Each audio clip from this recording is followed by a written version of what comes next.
ಆಯೋಜಿಸಿರುವಂತಹ ಈ ಸಾಹಿತ್ಯ ಸಮ್ಮೇಳನದ 2ನೇ ದಿನದ ಈ ಗೋಷ್ಠಿಗೆ ಮತ್ತೊಮ್ಮೆ ನಾನು ನಿಮ್ಮೆಲ್ಲರನ್ನ ಮನಪೂರ್ವಕವಾಗಿ ಸ್ವಾಗತ ಮಾಡ್ಕೊಳ್ತಾ ಇದ್ದೀನಿ. ಈ ವೇದಿಕೆಯಲ್ಲಿ ಇವತ್ತು ನಾವು ಕನ್ನಡದ ಪ್ರಜ್ಞೆಯನ್ನ ಬಹಳ ಭಿನ್ನವಾಗಿ ರೂಪಿಸಿದಂತಹ 2 ವ್ಯಕ್ತಿತ್ವಗಳು, ಒಂದು ಪಿ ಲಂಕೇಶ್ ಹಾಗೆ ಯು ಆರ್ ಅನಂತಮೂರ್ತಿ, ಕನ್ನಡದ ಪ್ರಜ್ಞೆಯನ್ನ ಬಹಳ ವಿಸ್ತರಿಸಿದಂತಹ 2 ಪ್ರಮುಖವಾದಂತಹ ಪ್ರತಿಭೆಗಳು ಅಂತಲೇ ಹೇಳ್ಬೋದು. ಅವರ ಆತ್ಮಕಥನಗಳ ಕುರಿತು ಪಿ ಲಂಕೇಶ್ ಅವರ ಹುಳಿಮಾವಿನ ಮರ ಹಾಗೇನೆ ಯು ಆರ್ ಅನಂತಮೂರ್ತಿಯವರ ಸುರಗಿ, ಈ 2 ಆತ್ಮಕಥನಗಳ ಒಂದು ತೌಲನಿಕ ಚರ್ಚೆಯನ್ನು ನಾವು ಈ ವೇದಿಕೆಯಲ್ಲಿ ಈ ಕ್ಷಣದಲ್ಲಿ ನಾವು ಮಾಡ್ತಾ ಇದ್ದೀವಿ. ನಾವು ಮೊದಲ ಪ್ರೀತಿಯ ಇನ್ಸ್ಟ್ರಕ್ಷನ್ ಇದು. ನಮಗೆ ಸಮಯದ ಅಭಾವ ಇರೋದ್ರಿಂದ ಮೊದಲೇ ನಾನು ಬಹಳ ಪ್ರೀತಿಯಿಂದ ಕೇಳ್ಕೊಳ್ತಾ ಇದ್ದೀನಿ. 12 ನಿಮಿಷಗಳ ಕಾಲ ಒಬ್ಬೊಬ್ಬರಿಗೆ 10+2 ಅಂತ ಹೇಳಿ ನಾವು ನಿರ್ಧಾರ ಮಾಡಿದ್ದೀವಿ ಸರ್. ಹಾಗಾಗಿ ಎಲ್ಲರೂ ದಯಮಾಡಿ ಸಮಯದ ಒಂದು ಗಮನವನ್ನು ಇಟ್ಕೊಂಡು ನಾವು ಚರ್ಚೆಗೆ ಮುಂದಾಗೋಣ.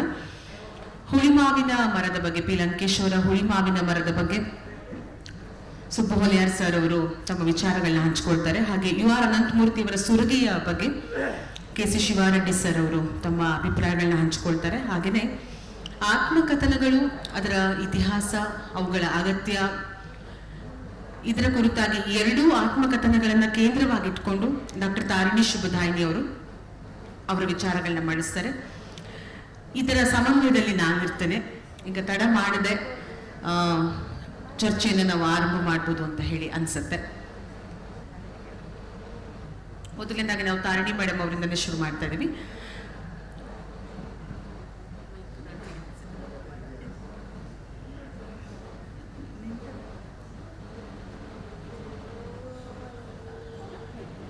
ಎಲ್ರಿಗೂ ನಮಸ್ಕಾರ. 10 ನಿಮಿಷದ ಸಿಂಡ್ರೆಲಾ ಹವರ್ ಇರೋದ್ರಿಂದ ಅಷ್ಟೊತ್ತಿಗೆ ಏನಾಗುತ್ತೆ ನಮ್ಗೆ ಗೊತ್ತಿಲ್ಲ, ಮಾತಾಡ್ತಿರೋಕ್ಕೆ ಪ್ರಯತ್ನ ಮಾಡ್ತೀನಿ. ಮೊದಲನೇದಾಗಿ ಈ 2 ಆತ್ಮಕಥೆಗಳು ಎಲ್ಲರ ಗಮನ ಸೆಳೆದ ಮತ್ತು ಎಲ್ಲರಿಗೂ ಆಲ್ಮೋಸ್ಟ್ ಪರಿಚಯ ಇರ್ತಕ್ಕಂತಹ ಲೇಖಕರ ಆತ್ಮಕಥೆಗಳಾಗಿರೋದ್ರಿಂದ ಎಲ್ಲರೂ ಸ್ವಲ್ಪ ಕುತೂಹಲದಿಂದ ಈ ಆತ್ಮಕಥೆಗಳನ್ನು ಓದಿರ್ತಾರೆ. ಅದರ ಬಗ್ಗೆ ಮಾತಾಡೋದಕ್ಕಿಂತ ಪೂರ್ವಭಾವಿಯಾಗಿ ನನಗೆ ತಕ್ಷಣ ಇದನ್ನು ಹೇಗೆ ಪ್ರಾರಂಭ ಮಾಡ್ಬೋದು ಅಂತ ಅಂದ್ಕೊಂಡ್ರೆ, ಗಾಂಧಿಯ ಆತ್ಮಕಥೆ 1920ರ ನಂತರ ಏನು ಒಂದು ಸಮಕಾಲೀನ ಜಗತ್ತಿನ ಬಗ್ಗೆ, ರಾಜಕೀಯದ ಬಗ್ಗೆ ಮಾತಾಡೋದಕ್ಕಿಂತ ಬದಲು ಗಾಂಧಿ ತಮ್ಮನ್ನು ತಾವು ಇಂಟ್ರಾಸ್ಪೆಕ್ಷನ್ ಮಾಡ್ಕೊಳ್ಳೋ ಥರದಲ್ಲಿ ಸತ್ಯದ ಜೊತೆ ನನ್ನ ಪ್ರಯೋಗ ಅಂತ ಹೇಳಿ ಪ್ರಾರಂಭ ಮಾಡಿದರು. ಆದರೆ ಅದು ಎಷ್ಟೊಂದು ಒಂದು ರೀತಿ ಮೇಲ್ನೋಟಕ್ಕೆ ತುಂಬ ಸರಳ ಅನ್ನೋ ಹಾಗಿದ್ರೂ ಅದೊಂದು ರಾಜಕೀಯ ಬರವಣಿಗೆ.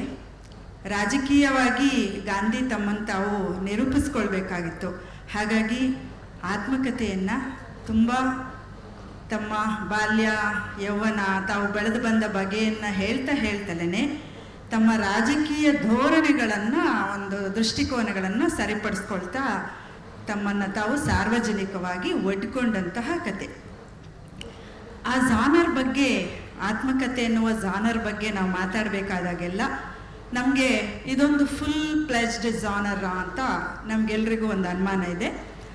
ಒಂದು ಸಾಹಿತ್ಯದ ಒಂದು ಜಾನರ್ಗಳು, ಬೇರೆ ಬೇರೆ ಜಾನರ್ಗಳು ಒಡ್ಡದ ಒಂದು ತೊಡಕನ್ನು ಆತ್ಮಕಥೆ ಒಡ್ಡುತ್ತೆ. ಯಾಕೆಂದರೆ ಇಲ್ಲಿ ಒಂದಿಷ್ಟು ಚರಿತ್ರೆ ಇದೆ, ಅಂದರೆ ಫ್ಯಾಕ್ಟ್ಸ್ ಅಂತ ಇಟ್ಕೊಂಡು ಹೊರಡೋ ಅಂಥ ಚರಿತ್ರೆಗಳಿರ್ತದೆ, ಚರಿತ್ರೆಯ ಭಾಗಗಳಿರ್ತವೆ.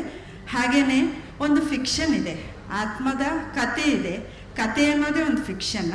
ಈ ಫಿಕ್ಷನ್ ಅಂತ ಬಂದಾಗ ಇವರು ಹೊರಡುವ ನಿಜ ಯಾವುದು ನಿಜ, ಅಥವಾ ನಿಜದ ನಿಜ ಯಾವುದು ಅನ್ನೋದು ಒಂದು ಪ್ರಶ್ನೆ. ಜೊತೆಗೆ ನಿಜ ಅನ್ನೋದು ಅವರು ಯಾವ ವಯಸ್ಸಿನಲ್ಲಿ ನಿಂತು ಬರಿತಾ ಇದ್ದಾರೆ ಅಂತ ನೋಡಿದಾಗ ಆ ನಿಜದ ನಿಜ ಅವರ ಬೇರೆ ನಿಜಗಳನ್ನು ಅದನ್ನು ರೂಪಿಸ್ತಾ ಇರುತ್ತೆ ಅನ್ನೋದು ಒಂದು ತುಂಬ ಡೂಪ್ಲಿಸಿಟಿ. ಅದು ನಮಗೆ ಗೊತ್ತಿಲ್ಲದಂಗೆ ಇರ್ತಕ್ಕಂತಹ ಯಾವುದೋ ಒಂದು ಡಿಸೆಪ್ಷನ್ ಅಂತ ನಾನು ಅಂದ್ಕೊಳ್ತೀನಿ. ಇದ್ರ ಜೊತೆಗೆ ಸಮಯ ಇಲ್ಲದೆ ಇರೋದ್ರಿಂದ ನಾವು ಸಂವಾದದಲ್ಲಿ ಇದನ್ನು ವಿಸ್ತಾರ ಮಾಡ್ಕೋಬೋದು. ಸೃಜನಶೀಲವಾಗಿ ಬರಿಬಹುದಾದಂತಹ ಆತ್ಮಕಥೆಗಳು ಅಂದರೆ ಸೃಜನಶೀಲ ಲೇಖಕರು ಯಾಕಾಗಿ ಆತ್ಮಕಥೆಗಳನ್ನು ಬರೆಯೋಕ್ಕೆ ಇಷ್ಟಪಡ್ತಾರೆ ಅಂತ ನಾವು ಇದನ್ನೊಂದು ಪೂರ್ವಭಾವಿಯಾಗಿ ಸುಮ್ಮನೆ ವಾರ್ಮಪ್ ಇದರಲ್ಲಿ ಚರ್ಚೆ ಮಾಡ್ಕೊಂಡ್ವಿ. ಅಂದರೆ ಈ ಸೃಜನಶೀಲ ಬರಹಗಾರರು ತಮ್ಮ ಎಲ್ಲ ಅನುಭವ ದ್ರವ್ಯಗಳನ್ನು ಆಲ್ಮೋಸ್ಟ್ ಆಲ್ ತಮ್ಮ ಸೃಜನಶೀಲ ಕೃತಿಗಳಲ್ಲಿ ಬಳಸ್ಕೊಂಡಿರ್ತಾರೆ. ಮತ್ತು ಏನಾದರೂ ಉಳಿದಿದೆ ಅಂತ ಅವ್ರಿಗೆ ಅನಿಸಿರುತ್ತಾ, ತಾವು ಇನ್ನೇನೋ ದಾಖಲೆ ಮಾಡಲೇಬೇಕು ಅಂತ ಅನಿಸಿದ್ಯಾ ಅಂತ ಒಂದು ಪ್ರಶ್ನೆ. ಹಾಗಾಗಿ ಸೃಜನಶೀಲ ಲೇಖಕರು ತಾವು ಬರೆಯದೇ ಬಿಟ್ಟ ಸಂಗತಿಗಳನ್ನು ಬರೀತಾರ ಅಥವಾ ಇನ್ನೇನಾದರೂ ಇನ್ ಬಿಟ್ವೀನ್ ದ ಲೈನ್ಸನ್ನ ಕ್ಲಾರಿಫಿಕೇಶನ್ ಕೊಡಲಿಕ್ಕೆ ಬರೀತಾರ ಅನ್ನೋದು ಒಂದು ಪ್ರಶ್ನೆ. ಆದರೆ ನನಗೆ ಒಂದು ಘಟನೆ ನೆನಪಾಯಿತು. ಒಬ್ಬ ಖ್ಯಾತ ನಿರ್ದೇಶಕ, ಹಾಲಿವುಡ್ನ ಖ್ಯಾತ ನಿರ್ದೇಶಕ, ಅವನ ಹೆಸರು ಮರ್ತ್ಬಿಟ್ಟಿದ್ದೀನಿ. ಆದರೆ ಅವನು ಒಂದು ಸಾವಿನ ಒಂದು ಹಾಸಿಗೆಯಲ್ಲಿ ಮಲಗಿದಾನೆ. ಆಸ್ಪತ್ರೆಯಲ್ಲಿ ಮಲಗಿದಾಗ ತನ್ನ ಸಾವನ್ನು ತಾನೇ ನಿರ್ದೇಶನ ಮಾಡ್ತಾ ಇದ್ದಾನೆ. ಯಾಕೆಂದರೆ ಅವನು ಕಲಿತ ಕಸುಬು ಮತ್ತು ಸೃಜನಶೀಲತೆ ಅವನಿಗೆ ತನ್ನ ಸಾವನ್ನೇ ತಾನು ಕಲ್ಪನೆ ಮಾಡಿಕೊಂಡು ಅದನ್ನು ನಿರೂಪಿಸಲಿಕ್ಕೆ ಅವನಿಗೆ ಏನೋ ಒಂದು ಪ್ರೇರಣೆ ಕೊಟ್ಟಿರ್ಬೋದು. ಹಾಗೆ ತನ್ನ ಸಾವನ್ನು ತಾನೇ ಸೃಷ್ಟಿಸ್ತಾ ಇದ್ದಾನೆ. ಹಾಗೆ ಪ್ರಾಯಶಃ ಸೃಜನಶೀಲ ಲೇಖಕ ತಾನು ಬರಿತಾ ಇರ್ತಕ್ಕಂತಹ ಆತ್ಮಕಥೆ ಇದೆಯಲ್ಲ, ಅಲ್ಲಿ ತಾನು ಪಾತ್ರಧಾರಿಯಾಗಿ ಇರೋದ್ರ ಜೊತೆಗೆ ಎಲ್ಲವನ್ನೂ ಒಂದು ರೀತಿ ಆಬ್ಜೆಕ್ಟಿಫಿಕೇಶನ್ ಮಾಡ್ಕೊಳ್ತಾನಲ್ಲ, ಅದನ್ನು ವಸ್ತುವಾಗಿ ಎಲ್ಲವನ್ನು ಸುಖ ದುಃಖ ಅಂತ ನಾವೇನೇನು ಕರಿತಿದ್ದೀವೋ ಅದನ್ನೆಲ್ಲವನ್ನು ಕರಗಿಸಿ ಒಗ್ಗಿಸಿ ಮತ್ತೆ ಅದನ್ನು ಕಂಡಿದ್ದು ಕೇಳಿದ್ದನ್ನೆಲ್ಲ ಒಂದು ಸೃಜನಶೀಲತೆಯ ಹದಗೊಳಿಸುವ ಕಲೆ ಕರಗತವಾಗಿರೋದರಿಂದ ತನ್ನ ಒಂದು ಆತ್ಮಕಥೆಯನ್ನು ಕೂಡ ಈ ರೂಪದಲ್ಲಿ ಒಂದಿಷ್ಟು ನಿರೂಪಿಸಲಿಕ್ಕೆ ಅವನಿಗೆ ರಾಗರಂಜಿತವಾಗಿ, ರಾಗದ್ವೇಷದಿಂದ ಕೂಡಿದ ಅಂತ ಹೇಳ್ಬೋದು, ಹಾಗೆ ನಿರೂಪಿಸಲಿಕ್ಕೆ ಅವನಿಗೆ ಖಂಡಿತ ಸಾಧ್ಯ ಇದೆ. ಅದನ್ನು ಅವನು ಮಾಡ್ತಾನೆ ಅಂತ ನಾವು ಅನ್ಕೋಬೇಕಾಗತ್ತೆ. ಇದರ ಜೊತೆಗೆ ಆತ್ಮಕಥೆಯ ಇನ್ನೊಂದು ಸಣ್ಣ ಒಂದು ಸ್ಲಿಪರಿ, ಅಂದರೆ ನಮ್ಮನ್ನು ಎಳೆಯುತ್ತೆ, ಕಾಲು ಎಳೆಯುತ್ತೆ. ಎಲ್ಲಿ ಅಂತಂದರೆ ಉತ್ತಮ ಪುರುಷದಲ್ಲಿ ನಾನು ಅಂತ ಹೊರಡುವಂತಹ ಎಲ್ಲ ನಿರೂಪಣೆಗಳು ಎಲ್ಲೋ ಒಂದು ಕಡೆಗೆ ಅವು ಹಿಪೋಕ್ರೈಟ್ ಆಗಿರ್ತವೆ. ಹಿಪೋಕ್ರೈಟ್ನ ವ್ಯಕ್ತಿತ್ವವನ್ನು ಅವು ಮುಚ್ಚಿಡ್ಲಿಕ್ಕೆ ಪ್ರಯತ್ನ ಮಾಡಿ ನಾನು ನಾನು ನಾನು ಅಂತ ಹೇಳ್ತಾ ಇರ್ತೆ. ಅಂದರೆ ನಾನು ಅಂತ ಹೇಳಿದಾಗ ಅದು ನಾನಲ್ಲ ಅನ್ನೋ ಭಾವನೆ ಎಲ್ಲೋ ಇರಬಹುದು. ಈ ಒಂದು ಸೂಕ್ಷ್ಮಗಳನ್ನು ನಾವು ಅವರ ಮಾತಿನಲ್ಲದೆ ಅಧ್ಯಾಹಾರವಾಗಿ ನಾವು ಅದನ್ನು ಕಲ್ಪಿಸ್ಕೋಬೇಕಾಗತ್ತೆ, ಅದನ್ನು ಗ್ರಹಿಸಬೇಕಾಗತ್ತೆ ಅಂತ ನನ್ನ ಭಾವನೆ. ಆದಷ್ಟು ಬೇಗ ನಾನು ಇವೆರಡು ಕೃತಿಗಳ ಬಗ್ಗೆ ಬರ್ತೀನಿ. ಲಂಕೇಶ್ ಮತ್ತು UR ಅನಂತಮೂರ್ತಿ ಈ ಎರಡು ಆತ್ಮಕಥೆಗಳನ್ನು ಬರೆದಿದ್ದು 20ನೇ ಶತಮಾನದ ಕೊನೆಗೆ. 97ರಲ್ಲಿ ಪ್ರಾಯಶಃ ಹುಳಿಮಾವಿನ ಮರ ಬರುತ್ತೆ, 2012ರಲ್ಲಿ ಸೂರಗಿ ಬರುತ್ತೆ. ಅಂದರೆ 20ನೇ ಶತಮಾನ ಇನ್ನೇನು ಮುಕ್ತಾಯಕ್ಕೆ ಬಂದಿತ್ತು. 20ನೇ ಶತಮಾನ ಬರೋ ಹೊತ್ತಿಗೆ ಕನ್ನಡದ ಆತ್ಮಕಥೆಗಳು ಯಾವ ಥರ ಬಂದಿತ್ತು ಅನ್ನೋದನ್ನು ಒಂದು ಗಮನಿಸಿದ್ರೆ, ಆ ಜಾನರನ್ನು ತಿಳಿಯದೆಯೋ ಕೆಲವರು ಆತ್ಮಕಥೆಯ ಥರದಲ್ಲೇ ದೀರ್ಘವಾಗಿ ಬರೆದಿದ್ದುಂಟು. ಆದರೆ ಕನ್ನಡದಲ್ಲಿ ಹೆಚ್ಚು ಜನಪ್ರಿಯವಾಗಿದ್ದು ಮೆಮೊಯರ್ಸ್ ಥರ ನೆನಪುಗಳನ್ನು ಇಟ್ಕೊಂಡಂತೆ, ಕೆಲವು ಸಂಬಂಧಗಳನ್ನು ಇಟ್ಕೊಂಡಂತೆ ಅವು ಬರಿತಾ ಇರೋವಂಥ ಒಂದು ಕ್ರಮ ಅಲ್ಲಿ ಕಂಡು ಬರುತ್ತೆ. ಹಾಗಾಗಿ 1939 ಹೊತ್ತಿಗೆ ರಾಜರತ್ನಂ ಏನು ತಮ್ಮ ನೋವಿನ ಕಥನ 10 ವರ್ಷದ್ದು ಬರ್ಕೊಂಡ್ರು, ಅದೇ ಪೀಸಮೀಲಿನ ಒಂದು ಬರವಣಿಗೆಯಿಂದ ಒಂದು ಇಡೀ ಸ್ವಾತಂತ್ರ್ಯೋತ್ತರ ಕಾಲ ಅಂತ ಹೇಳ್ಬೋದು, 1940ರಿಂದ 60 ಅಂದರೆ 60 ವರ್ಷಗಳ ಕಾಲ ಬಂದಂಥ ಆತ್ಮಕಥೆಗಳನ್ನು ಗಮನಿಸಿದ್ರೆ ತುಂಬ ಸುದೀರ್ಘವಾಗಿ ಬಂದಿದ್ದು ಪ್ರಾಯಶಃ ಮಾಸ್ತಿಯವರ ಇದು ಕಥನ ಅಂದರೆ ಆತ್ಮಕಥನ, ಬಿಟ್ಟರೆ ಕುವೆಂಪು ಅವರ ನೆನಪಿನ ದೋಣಿ. ಇದರಷ್ಟು ಮುಳುಗಿ ಏಳುವಂತಹ ಒಂದು ಪ್ರಯತ್ನ ಅಂದರೆ ತುಂಬ ದೊಡ್ಡ ಆತ್ಮಕಥೆಗಳ ಹರಹು ಬೇರೆದಕ್ಕೆ ಇಲ್ಲದೆ ಇದ್ರೂ ಆತ್ಮಕಥೆಗಳನ್ನು ಬರೀಲೇಬೇಕು, ನಾವು ಯಾವುದಕ್ಕೂ ಒಂದು ಸಾಕ್ಷೀಭೂತರಾಗಿದ್ದೇವೆ ಅನ್ನೋವಂಥ ಒಂದು ಒಂದು ಒಂದು ಗ್ರಹಿಕೆ ಪ್ರಾಯಶಃ ನಮ್ಮ ಕನ್ನಡದ ಲೇಖಕರಲ್ಲಿ ಕಾಣಿಸುತ್ತೆ. ಹಾಗಾಗಿ ತಾವು ತೊಡಗಿಸಿಕೊಂಡ ಕ್ಷೇತ್ರ ಅದು ಸಾಹಿತ್ಯ ಮತ್ತು ಕಲೆ. ಅವರೇ ಜಾಸ್ತಿ ಬರೆದಿರೋದು ಸಾಹಿತ್ಯ ಮತ್ತು ಕಲೆ. ಮತ್ತು ಈಗೀಗ ವಿಜ್ಞಾನಿಗಳ ಕೆಲವು ಆತ್ಮಚರಿತ್ರೆಗಳನ್ನು ನಾವು ನೋಡ್ತಾ ಇದ್ದೇವೆ. ಹಾಗೆ ಅವುಗಳು ನಮಗೆ ಬಿಚ್ಚಿಡ್ತಕ್ಕಂಥ ಒಂದು ಕೆಲವು ತುಂಬ ಮುಖ್ಯವಾದ ಸಾಂಸ್ಕೃತಿಕ ಘಟನೆಗಳು ಮತ್ತು ಅವರು ಅದರ ಜೊತೆಗೆ ಹೇಗೆ ಅನುಸಂಧಾನ ಮಾಡಿದ್ದಾರೆ ಅನ್ನೋದು ತುಂಬ ಮುಖ್ಯವಾಗಿ ನಾವು ಗಮನಿಸಬೇಕು ಅಂತ ನಂಗೆ ಅನಿಸುತ್ತೆ. ಇವರಿಬ್ಬರು ನವ್ಯದ ಒಂದು ಪ್ರಾದುರ್ಭಾವದ ಕಾಲದಲ್ಲಿ ಬಂದಂಥವರು. ಇಬ್ಬರೂ ಲೇಖಕರು ನವ್ಯದ ಒಂದು ಸಂವೇದನೆಯನ್ನು ತುಂಬ ಚೆನ್ನಾಗಿ ತಮ್ಮ ಕೃತಿಗಳಲ್ಲಿ ಅಭಿವ್ಯಕ್ತಿ ಮಾಡಿರ್ತಕ್ಕಂಥವರು. ಜೊತೆಗೆ ನವ್ಯವನ್ನು ಮೀರಿ ತುಂಬ ದೊಡ್ಡದಾದಂಥ ಒಂದು ಸಾಂಸ್ಕೃತಿಕವಾದಂಥ ಒಂದು ಹರಹಿಗೆ ತಮ್ಮನ್ನು ತಾವು ಒಡ್ಕೊಂಡವರು. ಹಾಗಾಗಿ ಇವರ ಒಂದು ಜರ್ನಿ ಏನಿದೆ, ತೇಜಸ್ವಿ ಏನು ಅಬಚೂರಿನ ಪೋಸ್ಟ್ ಆಫೀಸಿನ ಇದರಲ್ಲಿ ಒಂದು ಮುನ್ನುಡಿ ಬರೀತಾರೋ, ಆ ಒಂದು ನಿರ್ಣಾಯಕ ಕ್ಷಣ ಈ ಮೂರು ಲೇಖಕರಲ್ಲೂ ಇದೆ. ಅದರಲ್ಲಿ ಮುಖ್ಯವಾಗಿ ಲಂಕೇಶ್ ಮತ್ತು ಅನಂತಮೂರ್ತಿ ಇಬ್ಬರಲ್ಲೂ ಆ ಒಂದು ಗ್ರಹಿಕೆ ಇದೆ. ಆ ಒಂದು ಗ್ರಹಿಕೆಯಿಂದ ನವ್ಯದ ಇಡೀ ಒಂದು ಗ್ರಹಿಕೆನೇ ಬದಲಾಗಿ ವ್ಯಕ್ತಿವಾದದಿಂದ ಇಡೀ ಒಂದು ಸಾಂಸ್ಕೃತಿಕವಾಗಿ ತಮ್ಮನ್ನು ತಾವು ಒಳಗೊಳ್ಳುವಂಥ ಅಥವಾ ಒಡ್ಕೊಳ್ಳುವಂಥ ಒಂದು ಕೆಲಸಕ್ಕೆ ಇವರು ಮುಂದಾಗ್ತಾರೆ. ಹಾಗಾಗಿ ನೀವು ನವ್ಯದ ಫ್ರೇಮ್ನಲ್ಲಿ ಮಾತ್ರ ಇಟ್ಟು ನೋಡಿದ್ರೆ ಲಂಕೇಶ್ ಅರ್ಧ ಆಗ್ತಾರೆ, ಹಾಗೆ ಅನಂತಮೂರ್ತಿ ಅರ್ಧ ಆಗ್ತಾರೆ. ನಾವು ಇದನ್ನು ಇನ್ನಷ್ಟು ಸ್ಟ್ರೆಚ್ ಮಾಡಿ ಅಂದರೆ ಅದನ್ನು ಹಿಗ್ಗಿಸಿ ನೋಡಬೇಕೇನೋ ಅಂತ ನನಗೆ ಅನಿಸಿದೆ. ಅದರ ಪ್ರಕಾರ ಈ ಎರಡು ಆತ್ಮಕಥೆಗಳಲ್ಲಿರ್ತಕ್ಕಂತಹ ಕೆಲವು ಮುಖ್ಯ ಅಂಶಗಳನ್ನು ಹೇಳಿ ನಾನು ಇಬ್ಬರು ವಿದ್ವಾಂಸರಿಗೆ ಮಾತಾಡ್ಲಿಕ್ಕೆ ಬಿಡ್ತೀನಿ. ಮೊದಲನೇದು ನಾನು ಗಮನಿಸಿದ್ದು ಎರಡರಲ್ಲೂ ತುಂಬ ಸಾಮಾನ್ಯವಾದ ಅಂಶ ಅಂದರೆ ಒಂದು ಆಧುನಿಕತೆ ಬಗ್ಗೆ ಇಬ್ಬರ ಗ್ರಹಿಕೆ ಇದೆಯಲ್ಲ, ಅದಕ್ಕೆ ಒದಗಿ ಬಂದಿದ್ದು ಅವರ ಹಳ್ಳಿ ಮತ್ತು ಜಾತಿ. ಹಳ್ಳಿಯಿಂದ ಅವರು ನಿಧಾನವಾಗಿ ಒಂದು ಸ್ಥಳೀಯತೆಯಿಂದ ಒಂದು ವಿಶಾಲವಾದಂತಹ ನಗರ ಪ್ರದೇಶಕ್ಕೆ ಬರ್ತಾರೆ. ಇಬ್ರು ಗಮನಿಸಿ, ಹಳ್ಳಿಯಿಂದ ನಗರಕ್ಕೆ ಬರ್ತಾರೆ ಮತ್ತು ಸ್ಥಳೀಯ ಶಾಲೆಗಳಿಂದ ಇಂಗ್ಲಿಷ್ ಕಲಿಯುವಂತಹ ವಿಶ್ವವಿದ್ಯಾಲಯಗಳಿಗೆ ಬರ್ತಾರೆ.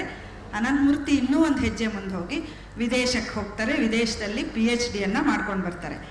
ಇವು ಅವರ ಜೀವನ ಮತ್ತು ನಿಲುವು ಧೋರಣೆಗಳನ್ನು ರೂಪಿಸಲಿಕ್ಕೆ ಎಷ್ಟೊಂದು ಸಹಾಯ ಮಾಡಿವೆ ಅನ್ನೋದನ್ನು ನೋಡ್ತಲೇ ಅವರು ಈ ಆಧುನಿಕತೆಯನ್ನು ಒಂದು ಗ್ರಹಿಸೋ ಕ್ರಮ ಇದೆಯಲ್ಲ, ಅಂದರೆ ಈ ಒಂದು ಟ್ರಾನ್ಸ್ಫಾರ್ಮೇಷನಲ್ಲಿ ಒಬ್ಬ ಹಳ್ಳಿ ಹುಡುಗ ಒಂದು ನಗರಕ್ಕೆ ಬಂದಾಗ ಆ ನಗರ ಸಂವೇದನೆಯನ್ನು ಗ್ರಹಿಸಬೇಕಾದಾಗ ಮಾಡ್ಕೊಳ್ಳೋವಂಥ ಒಂದು ತಳಮಳ ಇದೆಯಲ್ಲ, ಲಂಕೇಶ್ರಿಗೆ ತುಂಬ ಪ್ರಿಯವಾದ ಶಬ್ದ ತಳಮಳ ಅಂತ. ಆ ತಳಮಳ ಏನಪ್ಪ ಅಂತಂದರೆ ಅದೊಂದು ಟ್ರಾನ್ಸ್ಫಾರ್ಮೇಷನಿನ ತಳಮಳ, ಸಂಕೋಚ, ಕೀಳರಿಮೆ. ಲಂಕೇಶ್ ಎಷ್ಟೋ ಸರಿ ಅದನ್ನು ಬೇರೆ ಬೇರೆ ಇದರಲ್ಲಿ ಬರೆದಿದ್ದಾರೆ. ಇದು ಯಾವುದೂ ಇಲ್ದಿದ್ರೆ ಒಬ್ಬ ಮನುಷ್ಯ ಸೃಜನಶೀಲ ಲೇಖಕನಾಗ್ಲಿಕ್ಕೆ ಸಾಧ್ಯನೇ ಇಲ್ಲ ಅಂತ. ಅದು ಇವರ ಟ್ರಾನ್ಸ್ಫಾರ್ಮೇಷನಿನ ಫಲ. ಅದೇ ಅನಂತಮೂರ್ತಿಗೆ ಈ ಒಂದು ಸಂಕೋಚ, ಕೀಳರಿಮೆಗಳು ನಿಧಾನವಾಗಿ ಒಂದು ಆತ್ಮವಿಶ್ವಾಸವನ್ನು ತಂದುಕೊಡುತ್ತೆ, ಒಂದು ಅಸರ್ಟಿವ್ ಆಗಿರ್ತಕ್ಕಂಥ ವ್ಯಕ್ತಿತ್ವವನ್ನು ಅವರಿಗೆ ಗಳಿಸಿಕೊಡುತ್ತೆ. ಇವೆರಡೂ ಬೇರೆ ಬೇರೆ ಥರ ಜರ್ನಿ ಅಂತ ಅನ್ಕೋಬೇಕಾಗಿಲ್ಲ, ಆದರೆ ಅವರು ಗ್ರಹಿಸಿದ ರೀತಿ, ಆಧುನಿಕತೆಯನ್ನು ಗ್ರಹಿಸಿದ ರೀತಿ ಇದೆಯಲ್ಲ, ಇದನ್ನು ತಮ್ಮ ಸಂವೇದನೆಯಾಗಿ ಮಾಡ್ಕೊಳ್ಳೋವಂಥ ರೀತಿ ಇದೆಯಲ್ಲ, ಈ ಹಠ ಇದೆಯಲ್ಲ, ಈ ಹಠ ಬೇರೆ ಬೇರೆ ಥರದ್ದು. ಆ ಭಿನ್ನತೆ ಏನು ಅಂತ ಅವರಿಬ್ಬರು ಹೇಳ್ತಾರೆ. ಇನ್ನು ನಾನು ಗ್ರಹಿಸಿದ್ದು ವಸಾಹತೋತ್ತರ ಕಾಲಘಟ್ಟಗಳನ್ನ ಚೆನ್ನಾಗಿ ನೋಡಿದ್ದು ಅಂದರೆ ಈ ಮೂರು ಲೇಖಕರು, ನಮ್ಮ ತೇಜಸ್ವಿ ಮತ್ತು ಅನಂತಮೂರ್ತಿ ಮತ್ತು ಲಂಕೇಶ್, ಮೂರು ಜನ ಏನಿದಾರಲ್ಲ, ಈ ವಸಾಹತೋತ್ತರ ಕಾಲಘಟ್ಟದ ಒಂದು ಡಿಪ್ರೆಷನ್ ಏನಿದೆ, ಅದರ ಒಂದು ಆಶೋತ್ತರಗಳು ಅಂತ ಏನು ಎಲ್ಲ ಬಿದ್ದೋಗಿದ್ದಂಥ ಕಾಲ ಅಂತ ಹೇಳಿ ಅಡಿಗರು ತಾನೇ ಒಂದು ಸಣ್ಣ ಎಳೆಯಲ್ಲಿ ದುಗುಡಗಳನ್ನು ಅಭಿವ್ಯಕ್ತಿ ಮಾಡ್ತಾ ಬಂದ್ರಲ್ಲ, ಆ ದುಗುಡಗಳನ್ನ ತಮ್ಮ ಈಡಿಯಮ್ ಆಗಿ ತಗೊಂಡು ತಮ್ಮ ಸಾಹಿತ್ಯದಲ್ಲಿ ಅದನ್ನು ಮೂಡಿಸ್ಲಿಕ್ಕೆ ಪ್ರಯತ್ನ ಪಟ್ಟರು. ಇಂಥ ಸಂದರ್ಭದಲ್ಲಿ ಅವರಿಬ್ಬರಿಗೆ ಗಾಂಧಿ ತುಂಬ ಮುಖ್ಯ ಆಗ್ತಾರೆ. ನಾನು ಅದಕ್ಕೆ ಗಾಂಧಿಯಲ್ಲೇ ಪ್ರಾರಂಭ ಮಾಡಿದೆ. ಗಾಂಧಿ ತುಂಬ ಮುಖ್ಯ ಆಗ್ತಾರೆ, ಇಬ್ಬರಿಗೂ ಪ್ರಸ್ತುತ ಆಗ್ತಾರೆ. ಯಾಕೆಂದರೆ ಈ ಗಾಂಧಿಗಿರಿ, ಗಾಂಧಿವಾದ ಅನ್ನೋವಂಥದ್ದು ಆಧುನಿಕತೆಯ ದಂದುಗವನ್ನು ಎದುರಿಸಲಿಕ್ಕೆ ಅದು ತುಂಬ ಒಳ್ಳೆಯ ಒಂದು ಕಷಾಯವಾಗಿ ಇವರಿಬ್ಬರಿಗೂ ಕಾಣಿಸುತ್ತೆ. ಅದನ್ನು ಪದೇ ಪದೇ ಇವರಿಬ್ಬರು ಡಿಕೋಡ್ ಮಾಡ್ಕೊಳ್ಳೋದನ್ನು ನೋಡ್ಬೋದು. ಗಾಂಧಿ ಮತ್ತು ಇವರಿಬ್ಬರು ಸಾರ್ವಜನಿಕ, ನಾನು ಆಗಲೇ ಹೇಳಿದೆ ಸಾಂಸ್ಕೃತಿಕವಾದ ಒಂದು ಹರಹಿಗೆ ಒಡ್ಕೊಳ್ತಾರೆ ಅಂತ. ಕರ್ನಾಟಕದ ರಾಜಕಾರಣ, ಕರ್ನಾಟಕದ ಸಾಂಸ್ಕೃತಿಕ ಒಂದು ಸಮಕಾಲೀನವಾದಂತಹ ವರ್ತಮಾನ ಇವನ್ನೆಲ್ಲ ನೋಡ್ತಾ ಇದ್ದಾಗ ಇಬ್ಬರಿಗೆ ಗಾಂಧಿ ಸಾರ್ವಜನಿಕ ಜೀವನವನ್ನು ಹೇಗೆ ಎದುರಿಸಿದ್ರು, ಆಧುನಿಕತೆಯನ್ನು ಹೇಗೆ ಎದುರಿಸಿದ್ರು, ಅವರ ಹಠಮಾರಿತನದಿಂದ ಗಾಂಧಿಗಿರಿ ಅನ್ನೋದು ನಾವೀಗ ಪಡ್ಕೊಳ್ಬೇಕಾದ ಸಂಗತಿನ ಅಲ್ವಾ ಅನ್ನೋದು ಇವರಿಗೆ ತುಂಬ ಮುಖ್ಯವಾಗಿ ಕಾಣಿಸುತ್ತೆ. ಆದರೆ ನಾನು ಇದನ್ನು ಹೇಗೆ ಗ್ರಹಿಸ್ತೀನಿ ಅಂದರೆ, ಅದು ಒಂದು ಸಾರ್ವಜನಿಕವಾಗಿ ಮತ್ತು ನಮ್ಮ ವ್ಯಕ್ತಿಗತವಾಗಿ ನಾವಿಬ್ಬರೂ ಎರಡೂ ವ್ಯಕ್ತಿತ್ವಗಳಲ್ಲಿ ರೂಢಿಸ್ಕೊಳ್ಬೇಕಾದಂದರೆ ಒಂದು ನೈತಿಕತೆ. ಆ ನೈತಿಕತೆ ಅನ್ನೋದನ್ನು ಕೂಡ ಲಂಕೇಶ್ ತುಂಬ ಸರಿ ಬಳಸ್ತಾರೆ. ಆ ನೈತಿಕತೆ ಅನ್ನೋದು ಪ್ರಾಯಶಃ ನಾವೆಲ್ಲರೂ ನಮ್ಮನ್ನು ನಾವು ಕೇಳ್ಕೊಳ್ತಾ ಆ ಟ್ರಾನ್ಸ್ಪರೆನ್ಸಿಯನ್ನು ನಾವು ಸಾಧಿಸ್ಲಿಕ್ಕೆ ಪ್ರಯತ್ನ ಮಾಡಬೇಕು ಅನ್ನೋಂಥ ಒಂದು ಇದು. ಜೊತೆಗೆ ನಾವು ಇನ್ನೊಬ್ಬರಿಗೆ ಉತ್ತರ ಕೊಡಬೇಕಾದ್ರೆ ಪ್ರಾಮಾಣಿಕವಾಗಿರಬೇಕು, ನಾವು ಎದುರಿಸ್ಬೇಕಾದ್ರೆ ಕಣ್ಣೋಟವನ್ನು ಇಟ್ಕೊಂಡು ಎದುರಿಸ್ಬೇಕು ಅನ್ನೋಂಥ ಒಂದು ಕಲಿತ ಶಾಲೆ ಅವ್ರಿಗೆ ಗಾಂಧಿ ಅಂತ ನನಗೆ ಅನಿಸಿದೆ. ಬಿಟ್ಟರೆ ಇಬ್ಬರೂ ಸಮಾನವಾಗಿ ಒಂದಿಷ್ಟು ಆಕರ್ಷಿತರಾಗೋದು ಲೋಹಿಯಾ ಪಾಲಿಟಿಕ್ಸಿಂದ, ಸಮಾಜವಾದದ ಪಾಲಿಟಿಕ್ಸ್. ಅನಂತಮೂರ್ತಿಯವರಂತೂ ನೇರವಾಗಿ ಇದರಲ್ಲಿ ಧುಮುಕ್ತಾರೆ ಮತ್ತು ಸಮಾಜವಾದದ ಬೇರೆ ಬೇರೆ ಆಯಾಮ ಇದರಲ್ಲಿ ಸಂಗ್ರಾಮಗಳಲ್ಲಿ ತೊಡಗ್ತಾರೆ ಅವರು. ಆದರೆ ಇದನ್ನು ಇದೇ ಜಿಲ್ಲೆಯಿಂದ ಬಂದಂತಹ, ಶಿವಮೊಗ್ಗ ಜಿಲ್ಲೆಯಿಂದಲೇ ಬಂದಂತಹ ಲಂಕೇಶ್ ಈ ಕಾಗೋಡು ಸತ್ಯಾಗ್ರಹ ಮತ್ತು ಅಲ್ಲಿನ ಪಾಲಿಟಿಕ್ಸ್ ಇದ್ರ ಕಡೆ ಅವರು ಕೂಡ ಇದರ ಬಗ್ಗೆ ಆಲೋಚನೆ ಮಾಡ್ತಾರೆ. ಆದರೆ ಲೋಹಿಯಾ ಇಬ್ಬರಿಗೂ ಅಚ್ಚುಮೆಚ್ಚಿನ ವ್ಯಕ್ತಿ ಆಗ್ತಾರೆ. ಯಾಕೆ ಅಂತ ಕೇಳ್ಕೊಂಡ್ರೆ, ನಮ್ಮ ಸಾರ್ವಜನಿಕ ಜೀವನದಲ್ಲಿ ಹೆಚ್ಚಾಗಿ ಬಾಧಿಸ್ತಾ ಇರ್ತಕ್ಕಂತಹ ಜಾತಿ ವಿಷಯ ಮತ್ತು ನಾವು ಹೇಗೆ ಸಾರ್ವಜನಿಕವಾಗಿ ಜಾತಿಯನ್ನು ಸಮರ್ಥಿಸ್ಕೊಳ್ಬೇಕು. ಯಾಕೆಂದರೆ ಕರ್ನಾಟಕ ಒಂದೇ ಅಲ್ಲ, ಭಾರತದಂತಹ ಸಮಾಜಗಳಲ್ಲಿ ಜಾತಿಯನ್ನು ನೋಡಿ, ಒಂದು ಕಡೆ ಎಲ್ಲೋ ಒಂದು ಕಡೆ ಒಂದು ಸ್ಟೇಟ್ಮೆಂಟ್ ಮಾಡ್ತಾರೆ ಅನಂತಮೂರ್ತಿ, ಜಾತಿ ಅನ್ನೋದು ಸೃಜನಾಶೀಲವಾದದ್ದು ಅಂತ ಹೇಳಿ ಅದು ಮಾಡ್ತಾರೆ. ನಾನು ಕೂಡ ಅವ್ರ ಜೊತೆ ಚರ್ಚೆ ಮಾಡಿದೆ ಒಂದು ಸರಿ, ಅದು ಒಂದು ಅವಕಾಶ ಸಿಕ್ಕ ನಾನು ಅವ್ರ ಜೊತೆಗೆ ಚರ್ಚೆ ಮಾಡಿದೆ, ಸರ್ ಹೀಗೆ ಹೇಳಿದರೆ ಹೇಗೆ ಅಂತ. ಆದರೆ ಅವರು ಅದನ್ನು ಆಮೇಲೆ ಹೇಳಿದರು, ಅದು ವೃತ್ತಿಯ ಜೊತೆಗೆ ಸೇರಿಕೊಂಡಿರೋದ್ರಿಂದ ಅದು ಸೃಜನಶೀಲ, ಅದು ಆಂಬಿಗ್ವಿಯಸ್ ಆಗಿದೆ, ಕಾಂಟ್ರವರ್ಷಿಯಲ್ ಆಗಿದೆ. ಆದರೆ ನೋಡಿ, ಪ್ರತಿಯೊಬ್ಬನು ಈ ಭಾರತದಲ್ಲಿ ಹುಟ್ಟಿರೋ ಪ್ರತಿಯೊಬ್ಬನು ತನ್ನ ಜಾತಿಯ ಬಗ್ಗೆ ಹೆಮ್ಮೆಗಳನ್ನು ಬೆಳೆಸ್ಕೊಳ್ತಾ ಹೋಗ್ತಾನಲ್ಲ, ಆ ಹೆಮ್ಮೆಗಳು ಪೊಳ್ಳು ಅನ್ನೋದನ್ನು ಇವರಿಬ್ಬರು ಲೋಹಿಯಾವಾದದ ಮೂಲಕ ಕಂಡುಕೊಂಡ್ರು ಪ್ರಾಯಶಃ. ಹಾಗಾಗಿ ಲಂಕೇಶ್ಗೆ ಇದ್ದಂತಹ ಹಿಂಜರಿಕೆ, ತಾನು ಲಿಂಗಾಯತ ಅನ್ನೋ ಒಂದು ಅಸರ್ಟಿವ್ನೆಸ್ ಯಾವತ್ತೂ ಇಲ್ಲ. ಆದರೆ ಅವರು ಬೇಕಂತಲೇ ಕೆಲವನ್ನ ಪ್ರಜ್ಞಾಪೂರ್ವಕವಾಗಿ ಅದನ್ನು ಮೀರುವ ನಿರಸನದ ಪ್ರಕ್ರಿಯೆಯಲ್ಲಿ ತೊಡ್ಕೊಂಡಿದ್ರು. ಹಾಗಾಗಿ ತಮ್ಮ ಬಳಗದಲ್ಲಿ ಯಾರ್ಯಾರು ಇರಬೇಕು ಅಂದಾಗ ಇಂತಿಂಥವ್ರು ಇರ್ಬೋದು ಅಂತ ಅವರೇ ಬೇರೆ ಬೇರೆ ಜಾತಿಯವ್ರನ್ನ ಸೇರಿಸ್ಕೊಳ್ಳೋಕ್ಕೆ ಪ್ರಯತ್ನ ಪಟ್ಟರು. ಅದನ್ನು ಅವ್ರು ಬರ್ಕೊಂಡು ಇದ್ದಾರೆ. ಇದು ತುಂಬ ಪ್ರಜ್ಞಾಪೂರ್ವಕವಾಗಿ ಮೀರುವ ಯತ್ನ. ಹಾಗೆ ಅನಂತಮೂರ್ತಿ ತಮ್ಮ ಒಂದು ಇದರಲ್ಲಿ ಯಾವುದೋ ಒಂದು ಇದರಲ್ಲಿ ಬರೀತಾರೆ, ರುಜುವಾತಿನಲ್ಲಿ ಬರಿಬೇಕಾದಾಗ ನೋಡಿ, ಈಗ ಬೆಂಗಳೂರಲ್ಲಿ ಎಲ್ಲರೂ ತಮ್ಮ ಜಾತಿಯ ಒಂದು ಕಾಲೋನಿಗಳನ್ನು ಮಾಡ್ಕೊಳ್ತಾ ಇದ್ದಾರೆ. ಇದು ಹೀಗಿರಬಾರ್ದು, ಸಮಾಜ ಹೀಗಿರಬಾರ್ದು ಅಂತಂದರೆ ಹೇಗಿರಬೇಕು ಅಂದರೆ, ಪ್ರತಿಯೊಂದು 10 ಮನೆಗೆ ಬೇರೆ ಜಾತಿಯವನಾದರೂ ಇರಬೇಕು, ಕನಿಷ್ಠ ಪಕ್ಷ ಒಬ್ಬ ಮುಸ್ಲಿಂ ಇರಬೇಕು, ಒಬ್ಬ ಹರಿಜನ ಇರಬೇಕು, ಮತ್ತೊಬ್ಬ ಇರಬೇಕು. ಹೀಗಿದ್ರೆ ಮಾತ್ರ ಅದೊಂದು ಸಮಾಜ ಆಗುತ್ತ್ರಿ, ಇಲ್ಲಾಂದರೆ ಆಗೋದಿಲ್ಲ ಅಂತ ಹೇಳಿ ಅನಂತಮೂರ್ತಿ ಬರೀತಾರೆ. ಇದು ನೋಡಿ ಎಷ್ಟು ಆರೋಗ್ಯಕರವಾದ ಒಂದು ವಿಚಾರಗಳು ಅಂತಂದರೆ, ಪ್ರಾಯಶಃ ಇದನ್ನೇ ಇವರು ಸಮಕಾಲೀನ ರಾಜಕಾರಣದ ವೇಷ ತೊಟ್ಟು ಮಾತಾಡಲಿಲ್ಲ, ಇದನ್ನು ಅವರು ಗ್ರಹಿಸಿದ್ದು ತಮ್ಮ ಸಾಹಿತ್ಯದ ಸಂವೇದನೆಯ ಮೂಲಕ ರಾಜಕೀಯವನ್ನು ಗ್ರಹಿಸಿದ್ದು. ರಾಜಕೀಯ ಹೇಗಿರಬೇಕು ಅಂದಾಗ, ರಾಜಕೀಯ ನಮಗೆ ಏನು ಕೊಡ್ಬೋದೋ ಅದನ್ನೇ ಸಾಹಿತ್ಯ ಒಳಗೆ ಇನ್ನೊಂದು ರೀತಿ ಒಳಮುಖಿಯಾಗಿ ಕೊಡ್ತಾ ಇದೆ. ಆದರೆ ಅದರ ಜೊತೆಗೇನೆ ನಾವೇನು ಮಾಡಬಹುದು ಅನ್ನೋದನ್ನು ಸೂಚಿಯಾಗಿ ನಮಗೆ ರಾಜಕಾರಣ ಇರಬೇಕು. ಆ ರಾಜಕಾರಣ ಎಷ್ಟು ಒಂದು ಅಂದರೆ ನೈತಿಕವಾಗಿರಬೇಕು ಅಂತಂದರೆ, ಆ ನೈತಿಕತೆ ಅನ್ನೋದು ಈ ಜಾತಿ, ಲಿಂಗ, ಈ ಥರದ ಎಲ್ಲ ಅಸಮಾನತೆಗಳನ್ನು ಹೊರದೂಡುವಂಥ ಸಂಗತಿ ಆಗಿರಬೇಕು. ಇದನ್ನು ನವೋದಯ ತುಂಬ ಓಪನ್ ಆಗಿ ಹೇಳ್ತು, ಜಾತಿ ಮತಗಳನ್ನು ಬಿಡೋಣ, ತೊರೆಯೋಣ ಅಂತ ಆಶಯ ಹೇಳ್ತು.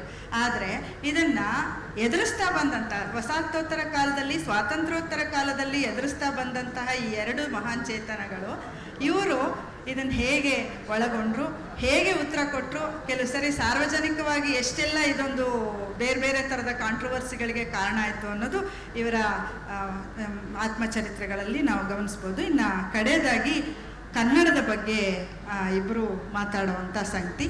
ಕನ್ನಡದ ಬಗ್ಗೆ ನಾನು ಆಗಲೇ ಹೇಳಿದೆ, ಇಬ್ಬರು ಹಳ್ಳಿಯ ಶಾಲೆಗಳಿಂದ ನಗರದ ಶಾಲೆಗಳಿಗೆ ಇಂಗ್ಲೀಷಿಗೆ ಹೋದವರು, ಇಬ್ಬರು ಇಂಗ್ಲೀಷ್ ಅಧ್ಯಾಪಕರಾಗಿ ಹೆಸರು ಮಾಡಿದವರು, ಕೆಲಸ ಮಾಡಿದವರು. ಆದರೆ ಅದರ ಜೊತೆಗೆ ಕನ್ನಡದ ಬಗ್ಗೆ ಇರುವಂತಹ ಒಂದು ಪ್ರೀತಿ, ಒಂದು ನಿಲುವು, ಒಂದು ಧೋರಣೆ ಇದೆಯಲ್ಲ, ಅದನ್ನು ನಾವು ಖಂಡಿತ ಗಮನಿಸಲೇಬೇಕು. ಯಾಕೆಂದರೆ ಕನ್ನಡ ಅಂತ ಬಂದಾಗ, ಕನ್ನಡ ನಮ್ಮ ಭಾಷೆ ಅಂತ ಬಂದಾಗ ಕನ್ನಡವನ್ನು ನಾವು ನಮ್ಮ ಸಂವೇದನೆಯಾಗಿ ಮಾಡ್ಕೋಬೇಕು ಅನ್ನೋದು ಪ್ರಾಯಶಃ ಇಬ್ಬರ ನಿಲುವಾಗಿತ್ತು ಅಂತ ನಂಗೆ ಅನಿಸುತ್ತೆ. ಹಾಗಾಗಿ ಲಂಕೇಶ್ ಒಂದು ಕಡೆ ಬರೀತಾರೆ, ನಾವು ಬರಿಬೇಕಾದಂತಹ ಕನ್ನಡ ಇದೆಯಲ್ಲ, ಕನ್ನಡ ತುಂಬ ಏನೇನೋ ಆಡಂಬರದ ಕನ್ನಡವೂ ಆಗಬೇಕಾಗಿಲ್ಲ, ಅಥವಾ ಬೇರೆ ಇನ್ನೇನೋ ದೊಡ್ಡ ದೊಡ್ಡ ಐಡಿಯಾಲಜಿಗಳ ಕನ್ನಡವೂ ಆಗಬೇಕಾಗಿಲ್ಲ. ಇವೆರಡರ ನಡುವಿನ ನಮ್ಮ ಕನ್ನಡ ಇರ್ತಲ್ಲ, ಆ ಕನ್ನಡದಲ್ಲಿ ಬರೆದ್ರೆ ನಾವು ಎಂಥ ವಿಷಯ ಬರೆದ್ರೂ ಅದು ಮುಟ್ಟುತ್ತೆ ಅನ್ನೋದು ಒಂದು.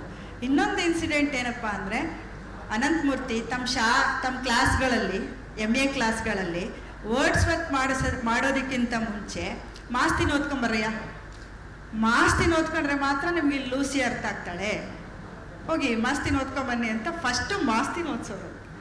ಸೊ ಇದು ಅವರ ಇನ್ಸಿಡೆಂಟ್. ಅಂದರೆ ಕನ್ನಡವನ್ನು, ಕನ್ನಡದ ನೆಲದ ಇದರಲ್ಲಿ ಪ್ರಜ್ಞೆಯಿಂದ ನೀವು ಜಗತ್ತನ್ನೇ ನೋಡಬಲ್ರಿ, ಜಗತ್ತಿನ ಎಲ್ಲ ಜ್ಞಾನಗಳನ್ನು ನೀವು ಒಳಗೊಳ್ಳಬಲ್ರಿ. ಈ ಆತ್ಮವಿಶ್ವಾಸವನ್ನು ಮೂಡಿಸಿ ಕೊಟ್ಟಿದ್ದು ನಮಗೆ ಈ ಇಬ್ಬರು ಲೇಖಕರು.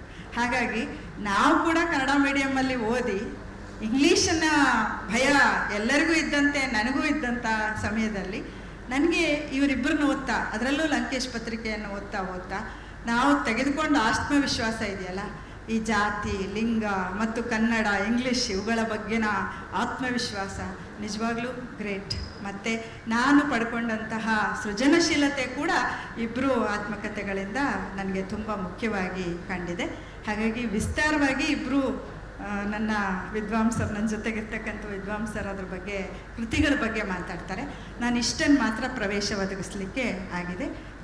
ನಮಸ್ಕಾರ ಎಲ್ರಿಗೂ. ನೀವು ಇಂಗ್ಲಿಷ್ ಪ್ರಾಧ್ಯಾಪಕಿಯಲ್ಲ?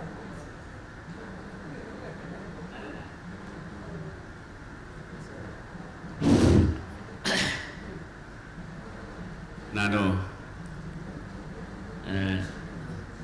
ಶಿವರೆಡ್ಡಿ ಸರ್ ಮಾತಾಡಿ ಆದಮೇಲೆ ನಾನು ಮಾತಾಡೋಣ ಅಂತ ಅಂದ್ಕೊಂಡಿದ್ದೆ. ನನಗೆ ಸ್ವಲ್ಪ ಸ್ಟಾರ್ಟಿಂಗ್ ಪ್ರಾಬ್ಲಮ್ಮು, ಯಾರು ಮಾತಾಡಿ ಆದಮೇಲೆ ನಾನು ಮಾತಾಡೋದು ಸರಿ ಅಂತ ನಾನು ಯಾವಾಗಲೂ ಅಂದ್ಕೊಳ್ತೀನಿ.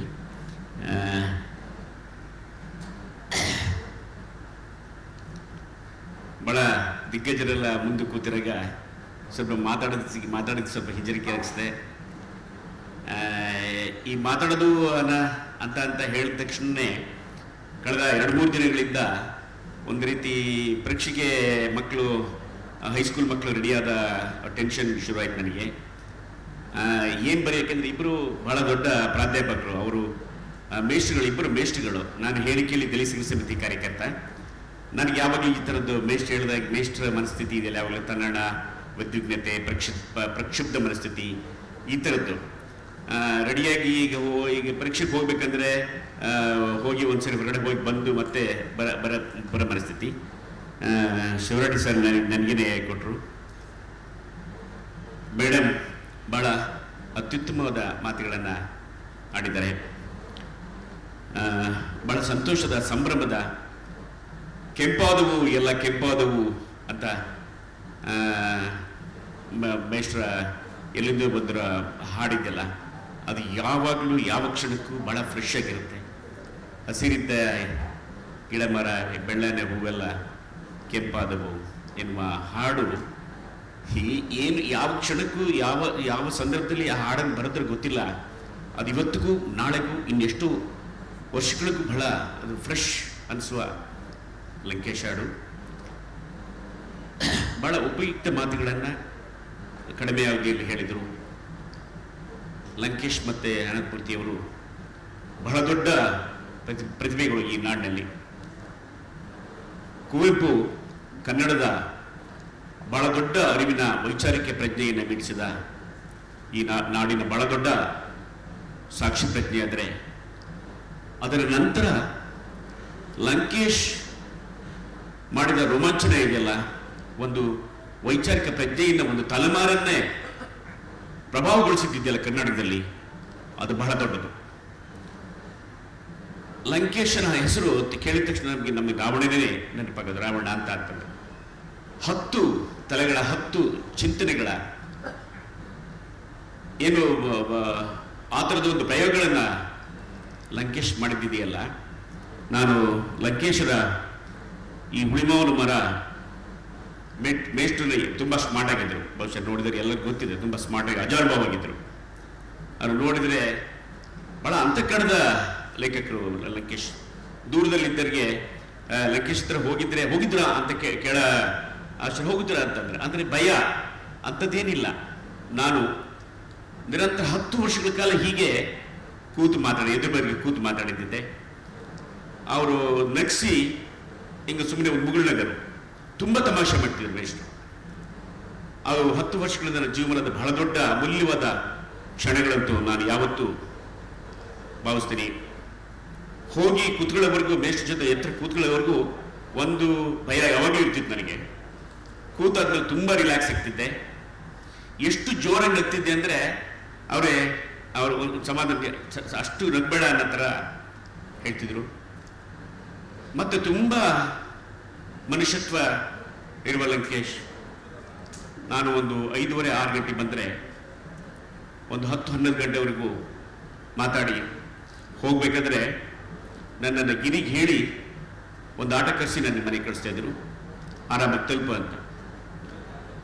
ಎಷ್ಟು ಜೀವ ಪರವಾಗಿದ್ರು ಲಂಕೇಶ್ ಅನ್ನೋದಕ್ಕೆ ಇಂಥ 100 ಘಟನೆಗಳನ್ನು ನಾನು ಹೇಳ್ಬೋದು. ಹುಳಿಮಾವಿನ ಮರ ಒಂದು ಪುಸ್ತಕ ಇದೆಯಲ್ಲ, ಅದು ಕೇವಲ ಒಂದು ಮರದ ಒಂದು ಆತ್ಮಕಥನಕ್ಕೆ ಸೀಮಿತ ಮಾಡಲ್ಲ. ನನಗೆ ಈ ಆತ್ಮಕಥನ ಅಂದ ತಕ್ಷಣವೇ ಲಕ್ಷ್ಮಣ್ ಗಾಯಕವಾಡ್ ಅವರ ಉಚ್ಚಲ್ಯ ತಕ್ಷಣ ನನಗೆ ನೆನಪಾಗತ್ತೆ. ನಾವು ಯಾವ ಸಮುದಾಯದಿಂದ ಬಂದ್ವಿ ಆ ಥರದ ಆಲೋಚನೆಗಳೇ ಇರ್ತವೆ. ಮೇಡಮ್ ಅವರು ಬಹಳ ಕ್ಲಿಯರಾಗಿ ಹೇಳಿದ್ರು, ಆಯಾ ಜಾತಿ ಸೃಜನಶೀಲಗಳದು ಅಂತ ಹೇಳಿದರು. ನಾನು ಯಾವುದೋ ಒಂದು ಜಾತಿಯಲ್ಲಿ ಇದ್ದೀನಿ ಅಂತ ಅನಿಸಲ್ಲ. ಅದು ಬಹಳ ದೊಡ್ಡ ಅಸ್ಪೃಶ್ಯತೆ ಕ್ರೌರ್ಯವನ್ನು ಅನುಭವಿಸಿದವರು. ನನಗೆ ಯಾವಾಗಲೂ ಅದು ಒಂದು ಸಹನೀಯ ಕುಲ ಅಂತ ನನಗನ್ನಿಸುತ್ತೆ. ನನ್ನನ್ನು ನಾನು ಒಂದು ಸಹನೀಯ ಕುಲದಿಂದ ಬಂದವನು ಅಂತ ನನಗನ್ನಿಸುತ್ತೆ. ಯಾವುದೇ ಜಾತಿಯ ಲೇಬಲ್ ನಾನು ಯಾವತ್ತೂ ಇಟ್ಕೊಂಡಿಲ್ಲ. ಆಮೇಲೆ ಉಳಿದ ಸಮುದಾಯಗಳನ್ನು ಹೇಳ್ತಾರೆ ಮೇಲ್ಜಾತಿಯವರು ಸವರ್ಣೀಯರು ಅಂತ. ಯಾಕೆಂದರೆ ಮೇಲ್ಜಾತಿ ಅಂತ ನಾನು ಯಾರನ್ನು ನೋಡೇ ಇಲ್ಲ. ಸವರ್ಣೀಯ ಅಂತೂ ನಾನು ಯಾರನ್ನೂ ನೋಡಿಲ್ಲ. ಯಾಕೆಂದರೆ ಆ ಶಬ್ದಕ್ಕೆ ಒಂದು ಘನತೆ ಇದೆ. ಸವರ್ಣೀಯ ಅಂತಂದರೆ ಶಬ್ದಕೋಶದಲ್ಲಿ ಏನೇ ಇರ್ಬೋದು, ಮೇಲ್ವರ್ಗ ಅಂತ ಹೇಳೋದಕ್ಕೆ ಒಂದು ಶಬ್ದಕೋಶದಲ್ಲಿ ಇರ್ಬೋದು. ನಾನು ಯಾರನ್ನು ಸವರ್ಣೀಯರು ಮೇಲ್ವರ್ಗ ಅಂತ ಭಾವಿಸಿಲ್ಲ, ನೋಡಿಲ್ಲ. ಯಾಕೆಂದರೆ ನಾನು ಅಂಥ ಪಾಠಗಳನ್ನು ಕಲಿತಿದ್ದೀನಿ. ಅಂಥದ್ದನ್ನು ಈ ನೆಲ ನನಗೆ ಕಲಿಸ್ಕೊಟ್ಟಿದೆ. ಕನ್ನಡ ನೆಲ ಯಾವತ್ತೂ ಪ್ರಶ್ನೆಯೇ ಮಾಡ್ತಾ ಬಂದಿದೆ. ಅದು ಪಂಪನಿಂದ ಹಿಡಿದು, ಬಸವಣ್ಣನಿಂದ ಹಿಡಿದು, ಕುವೆಂಪು ಲಂಕೇಶರಿಂದ ಹಿಡಿದು, ದೇವನೂರು ಮಾದೇವರಿಂದ ಹಿಡಿದು, ಇಂಥ ಅನೇಕರು, ಬುದ್ಧ, ಬಸವ, ಅಂಬೇಡ್ಕರ್, ಇವರೆಲ್ಲರೂ ನಾವು ನೆನಪು ಮಾಡಾಗ ಪ್ರಶ್ನೆಗಳನ್ನು ಕೇಳುವ, ಪ್ರಶ್ನೆ ಮಾಡುವ ಒಂದು ನೈತಿಕತೆ ನಮಗೆ ಅನೇಕರಿಂದ ಸಿಕ್ಕಿದೆ.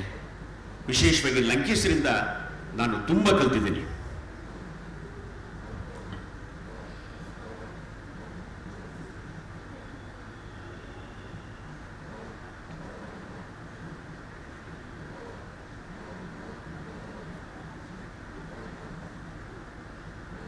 ನನಗೆ ಪುಸ್ತಕ ಓದಿ ಆದಮೇಲೆ ಆ ಎಲ್ಲ ನೆನಪುಗಳು ನೆನಪು ಹಾರೋಗುತ್ತೆ ಅನ್ನೋ ಕಾರಣಕ್ಕೆ, ಮತ್ತು ನೆನಪು ಬಳಸೋಗುತ್ತೆ ಅನ್ನೋ ಕಾರಣಕ್ಕೆ ಕೆಲವಷ್ಟು ಪಾಯಿಂಟ್ಗಳನ್ನು ನಾನು ಮಾಡ್ಕೊಂಡು ಬಂದಿದ್ದೀನಿ. ನಮ್ಮ ಸುಜಾತಾ ಮೇಡಮ್ ಅವರು ಹಿಂದೆ ಸಾಹಿತ್ಯ ಅಕಾಡೆಮಿಯಿಂದ ಲಂಕೇಶ್ ಬಗ್ಗೆ ಕರೆದಾಗ ಅವರ ಒಡನಾಟದ ಕುರಿತು ತುಂಬ ಲೀಲಾಜವಾಗಿ ಆರಾಮಾಗಿ ಮಾತಾಡಿದ್ದೆ. ಈಗ ಯಾವುದೋ ಒಂದು ಪುಸ್ತಕದ ಕುರಿತು ಮಾತಾಡೋದು ಅಂದರೆ ಸ್ವಲ್ಪ ಕಷ್ಟದ ಕೆಲಸ. ಅದು ಸಂಕ್ಷಿಪ್ತವಾಗಿ ಮಾತಾಡಬೇಕು ಮತ್ತು ಸಮಯದ ಕಾರಣ ಇರೋದ್ರಿಂದ ಆದಷ್ಟು ಬೇಗ ಮುಗಿಸೋದಕ್ಕೆ ಪ್ರಯತ್ನ ಮಾಡ್ತೀನಿ. ಇನ್ನು 5 ನಿಮಿಷ ಆಯ್ತು, 7 ನಿಮಿಷ ಮಾತ್ರ ಇದೆ, ಪ್ರಯತ್ನ ಮಾಡ್ತೀನಿ. ಬಹುಶಃ ಇವತ್ತು ನೀವೆಲ್ಲರೂ ಸಮಾಜಮುಖಿ ಸಾಹಿತ್ಯ ಸಮ್ಮೇಳನಕ್ಕೆ ಬಂದಿದ್ರಿ. ಈ ನನ್ನ ಈ ಪುಟ್ಟ ನೋಟು ಅಂದ್ಕೊಂಡಿದ್ದೀನಿ, 5 ಪೇಜ್ ಇದೆ, ಅಲ್ಲಲ್ಲಿ ಬರ್ಕೊಂಡಿದ್ದೀನಿ. ಇದಕ್ಕೆ ಒಂದು ಸಣ್ಣ ಶೀರ್ಷಿಕೆಯನ್ನು ಕೊಟ್ಟಿದ್ದೀನಿ. ಅದೇನೆಂದರೆ ಲಂಕೇಶ್ ಮೇಷ್ಟ್ರು ಅಂದರೆ ಒಂದು ಹುಲಿಯ ಮೇಲೆ, ಅಕ್ಷರ ಅರಿವಿನ ಹುಲಿಯ ಮೇಲೆ ಕುಳಿತ ಲಂಕೇಶ್ ಅಂತ ನಾನು ಭಾವಿಸ್ಕೊಂಡಿದ್ದೀನಿ. ಒಂದು ಅಕ್ಷರ ಅರಿವಿನ ಹುಲಿಯ ಮೇಲೆ ಕುಳಿತುಕೊಳ್ಳೋದು ಅಂದರೆ ಬಹಳ ಕಷ್ಟದ ಕೆಲಸ. ಯಾಕೆಂದ್ರೆ ಹುಲಿಯಿಂದ ಕೆಳಗಿಳಿದ್ರೆ ಹುಲಿ ತಿಂದಾಕತ್ತೆ. ಲಂಕೇಶ್ ಇಳಿಯೇ ಇಲ್ಲ, ಹುಲಿಯ ಮೇಲೆ ಕೂತು ನಡೆದು ಹೋದ್ರು. ಅದಕ್ಕೆ ನನಗೆ ಲಂಕೇಶ್ ಅಂದರೆ ಹುಲಿಯ ಮೇಲೆ ಕೂತು ಸವಾರಿ ಮಾಡಿದ ಲಂಕೇಶ್ ಅಂತ ನನಗೆ ಅನಿಸುತ್ತೆ. ಯಾಕೆಂದರೆ ಬಾಬಾ ಸಾಹೇಬ್ ಅಂಬೇಡ್ಕರ್ ಒಂದು ಮಾತು ಹೇಳ್ತಾರೆ, ಹುಲಿ ಹಾಲು ಕುಡಿಯೋದು ಅಂದರೆ ಆ ಶಿಕ್ಷಣದ ಕುರಿತು ಮಾತಾಡಿದ್ದ ಅಂಬೇಡ್ಕರ್ ಅವರು. ಶಿಕ್ಷಣ ಹೇಗಿರುತ್ತೆ ಅಂದರೆ ಹುಲಿ ಹಾಲನ್ನು ಕುಡಿದ ಹಾಗಿರುತ್ತೆ, ಅಷ್ಟು ಸ್ಟ್ರಾಂಗ್ ಆಗಿರುತ್ತೆ. ಹಾಗೆ ಶಿಕ್ಷಣ ಆಗಲಿ ಅಕ್ಷರ ಆಗಿ ನಮ್ಮನ್ನು ಇವತ್ತೆಲ್ಲ ಕೂತು ಮಾತಾಡುವ ಹಾಗೆ ಮಾತಾಡಿದೆ. ನಾವೆಲ್ಲ ಒಂದು ಸಮಾಜಮುಖಿ ಸಾಹಿತ್ಯ ಸಮ್ಮೇಳನಕ್ಕೆ ಬರಬೇಕಂದ್ರೆ ಅಕ್ಷರದ ಅಸ್ತ್ರ ನಮ್ಮನ್ನೆಲ್ಲ ಹೀಗೆ ಒಂದು ಮಾಡಿದೆ ಅಂತ ನಾನು ಭಾವಿಸ್ತೀನಿ. ಸಮಾಜಮುಖಿ ಈ 2 ದಿನದ ಸಾಹಿತ್ಯ ಸಮ್ಮೇಳನ ಕರ್ನಾಟಕದ ಜನತೆಗೆ ಒಂದು ಹೊಸ ದಿಕ್ಕಾಗಬಹುದೇ ಎಂದು ಯೋಚಿಸುತ್ತಿರುವಾಗ ನನಗೆ ಅನ್ನಿಸಿದ್ದು, ಸಮಾಜಮುಖಿ ಎನ್ನುವುದು ಜೀವಪರ ಅಂತ ನಮಗೆ ನಾವೇ ಹೇಳಿಕೊಳ್ಳೋಣ. ಇಲ್ಲಿ ಬಂದು ಸೇರಿರುವ ನಾವೆಲ್ಲ ಜೀವಪರ ಇದ್ದೀವಿ ಅಂತ ಹೇಳಿಕೊಳ್ಳಬಹುದು. ಆದರೆ ಹಾಗಂತ ಇರುವವರು ಇರುವಿಗೆ ಸಕ್ಕರೆ ಹಾಕುವುದು ಜೀವಪರವೇ? ಇರುವೆ ತನಗೆ ತಾನು ಹೇಗೆ ಬದುಕಬೇಕೆಂದು ಗೊತ್ತಿದೆ. ಆದರೆ ಈ ಮನುಷ್ಯ ಜಾತಿ, ಧರ್ಮ, ದೇವರು, ನಾನು ಶ್ರೇಷ್ಠ ಎಂಬ ನೆಪದಲ್ಲಿ ಮೇಲಿರುವುದು ಜೀವಪರ ಅಲ್ಲ. ತನ್ನಂತೆ ಇರುವ ಇನ್ನೊಬ್ಬರನ್ನು ಅನಾದರವಾಗಿ ಕಾಣದೇ ಇರುವುದು ನಿಜವಾದ ಜೀವಪರ ಸಮಾಜಮುಖಿ ಎನ್ನಬಹುದು. ಅಂದ್ರೆ ನಮ್ಮ ಕರುಳನ್ನ ತೊಳೆದುಕೊಳ್ಳದೆ ಹೋದ್ರೆ ನಮ್ಮ ವರ್ಣ ಬಣ್ಣ, ಮೈ ಬಣ್ಣ ಎಷ್ಟೇ ಚೆನ್ನಾಗಿದ್ರು, ಬಹಳ ಮುಗ್ಧವಾಗಿ ಮುಗುಳ್ಳಕ್ಕರು ಒಳಗೆ ಇನ್ನೊಂದು ರೀತಿ ಇದೆ ಅನ್ನೋದು ಬಹುಶಃ ನಮಗೆ ಗೊತ್ತಾಗತ್ತೆ. ಲಂಕೇಶ್ವರ ಬಗ್ಗೆ ನಾನು ಏನು ಮಾತಾಡಿದರೂ ದೊಡ್ಡವರನ್ನು ಹೇಗೆ ಕಂಡಿದ್ದರು, ಇದರ ಬಗ್ಗೆ ಏನು ಹೇಳಿದರೆ ಅನ್ನೋ ಮಾತನ್ನ ಆಮೇಲೆ ನನ್ನ ಒಂದೆರಡು ಮಾತನ್ನು ಮುಗಿಸಬಹುದು. ಈ ನಾಡಿನ ಇನ್ನೊಬ್ಬ ಸಾಕ್ಷಿ ಪ್ರಜ್ಞೆ ದೇವನೂರು ಮಹದೇವ ಲಂಕೇಶ್ ಬಗ್ಗೆ ಒಂದು ಮಾತನ್ನು ಹೇಳಿದ್ದಾರೆ. ಭಾರತದ ಮಣ್ಣಿನೊಂದಿಗೆ ಫ್ರಾನ್ಸ್ ಮಣ್ಣನ್ನು ಬೆಸೆದು ಲಂಕೇಶರ ಮೆದುಳಿಗೆ ಸೇರಿಸಲಾಗಿದೆ ಎನ್ನುವಂತಹ ಮಹಾನ್ ಪ್ರತಿಭೆ ಲಂಕೇಶರು.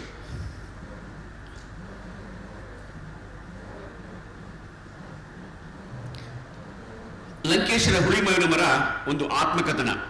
ಲಂಕೇಶರನ್ನ ಲಂಕೇಶ್ ಪತ್ರಿಕೆ ಓದುವ ಮೂಲಕ ಅರ್ಥ ಮಾಡಿಕೊಂಡಿದ್ದೇನಾದರೂ ಅವರನ್ನು ಸಾಮೀಪ್ಯದಿಂದ ನೋಡಿ ಬಲ್ಲವನಾಗಿರಲಿಲ್ಲ. ನಾನುವಾಗ ದಾಸಂಸದಲ್ಲಿ ತೀವ್ರ ರೀತಿಯಲ್ಲಿ ತೊಡಗಿಸಿಕೊಂಡಿದ್ದ ಕಾಲ. ಲಂಕೇಶ್ ಹೆಸರೇ ಒಂದು ರೋಮಾಂಚನ, ಹೀಗೂ ಒಂದು ಹೆಸರಿಟ್ಟುಕೊಳ್ಳಬಹುದೇ ಎಂದು ಅಚ್ಚರಿಪಟ್ಟಿದ್ದೆ. ಲಂಕೇಶ್ ಎಂದರೆ ರಾವಣ, 10 ತಲೆಯ ರಾವಣ. ಈ ಲಂಕೇಶ್ ತನ್ನ ಜೀವಮಾನದಲ್ಲಿ 10 ಪ್ರಯೋಗ ಮಾಡಿ ಗೆದ್ದವರು. ಈಗ ನಾನು ಲಂಕೇಶರ ಹುಳಿಮಾವಿನ ಮರ ಆತ್ಮಕಥನದ ಕುರಿತು ಮಾತನಾಡಲು ನಿಂತಿದ್ದೇನೆ.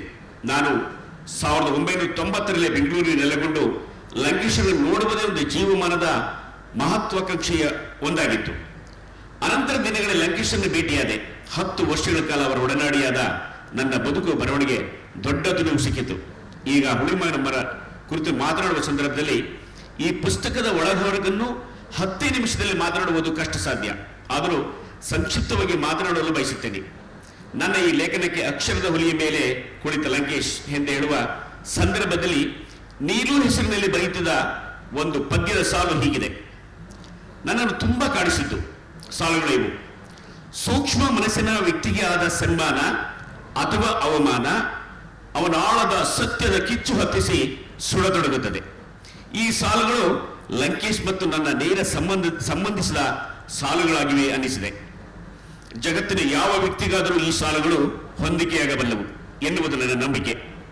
ಲಂಕೇಶ್ ಮನುಷ್ಯನ ಸೂಕ್ಷ್ಮಗಳನ್ನು ಎಷ್ಟು ಆಳವಾಗಿ ಗ್ರಹಿಸಬಲ್ಲರು ಎನ್ನುವುದಕ್ಕೆ ಇದು ಸಾಕ್ಷಿಯಾಗಿದೆ.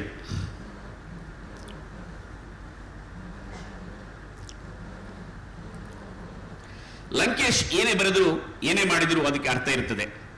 ತನ್ನ ಆತ್ಮಕಥನಕ್ಕೆ ಹುಳಿಮಾವಿನ ಮರ ಹೆಸರು ಕೊಡುವುದಕ್ಕೆ ಕಾರಣವಿದೆ. ಮನುಷ್ಯ ಮತ್ತು ಸಕಲ ಜೀವಿಗಳ ಪ್ರಕೃತಿಯೊಂದಿಗೆ ಪರಸ್ಪರ ಬದುಕು ಮತ್ತು ಉಸಿರನ್ನ ವಿಸ್ತರಿಸಿಕೊಂಡಿವೆ. ತನ್ನ ಬಾಲ್ಯಕಾಲದಲ್ಲಿ ಹೊಲ ಗದ್ದೆಗಳಿಗೆ ಓಡಾಡಿಕೊಂಡಿದ್ದ ಲಂಕೇಶ್ ತಮ್ಮ ಹೊಲದ ಬದುವಿನಲ್ಲಿ 10 ವರ್ಷ ಬಾಳಿದ ಬೃಹತ್ ಮರ ಹೂವಾಗಿ, ಮಿಡಿಯಾಗಿ, ಕಾಯಿಯಾಗಿ, ದೋರೆಹಣ್ಣಾಗಿ ಫಲಕೊಟ್ಟ ಮರ ಬಿಸಿಲು ಗಾಳಿ ಮಳೆಗೆ ಮುರಿದು ಬಿದ್ದು ಎಷ್ಟೋ ವರ್ಷಗಳಾಗಿವೆ. ಈಗ ಬುಡವಾಗಿ ಬಿಟ್ಟಿದೆ. ಇದನ್ನು ಗಮನಿಸಿದ ಲಂಕೇಶ್ ಈ ಮರವನ್ನ ತನ್ನ ಮನಸ್ಸಿನಲ್ಲಿ ಮರವಾಗಿ ಬೆಳೆಯುವ ಮಹತ್ವಾಕಾಂಕ್ಷಿಯಾಗಿ ಜೀವಿಸಿ ಬರೆದು ಇಡೀ ಕರ್ನಾಟಕವನ್ನ ಒಂದು ತಲೆಮಾರನ್ನ ಪ್ರಭಾವಿಸಿದ ಮತ್ತು ಬೆಚ್ಚಿ ಬೀಳಿಸಿದ ದೈತ್ಯ ಲೇಖಕ. ಆತ್ಮಕಥನದಲ್ಲಿ ಲಂಕೇಶ್ ತುಂಬಾ ಖಾಸಗಿ ಇರೋದನ್ನ ಒಂದಿಷ್ಟು ಹೇಳಿರಬಹುದು, ಹೇಳದೇ ಇರಬಹುದು. ಬಹುತೇಕ ಎಲ್ಲ ಆತ್ಮಕಥನಗಳು ಅರ್ಧ ಸತ್ಯವನ್ನು ಮಾತ್ರ ಹೇಳ್ತವೆ ಅನ್ನುವುದು ಅನೇಕರಿಗೆ ಗೊತ್ತಿಲ್ಲದ ವಿಷಯವೇನಲ್ಲ.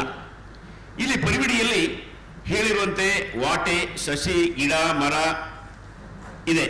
ವಾಟೆ ಮತ್ತು ಸಸಿ ಎಲ್ಲರ ಬಾಲ್ಯ, ಯೌವನಾವಸ್ಥೆಯಲ್ಲಿ ಇರಬಹುದಾದ ಆಸೆ, ಆಕಾಂಕ್ಷೆಗಳು, ಭಾವನೆಗಳು ಎಲ್ಲರಂತೆಯೇ ಇದ್ದವು. ಒಂದಿಷ್ಟು ವೈರುಧ್ಯಗಳು ಇದ್ದವು. ಮುಂಗೋಪಿ ಅಂತಿದ್ದ ಲಂಕೇಶ್ ಒಂದಿಷ್ಟು ಹಠಮಾರಿಯಾಗಿದ್ದರು. ಗಿಡ ಬೆಳೆದಂತೆ ಮಹತ್ವಾಕಾಂಕ್ಷಿಯಾಗಿದ್ದರು. ಸಿನಿಮಾ ಮಾಡಿದರು, ಪತ್ರಿಕೆ ಮಾಡಿ ಲೋಕಪ್ರಸಿದ್ಧಿಯಾದರು.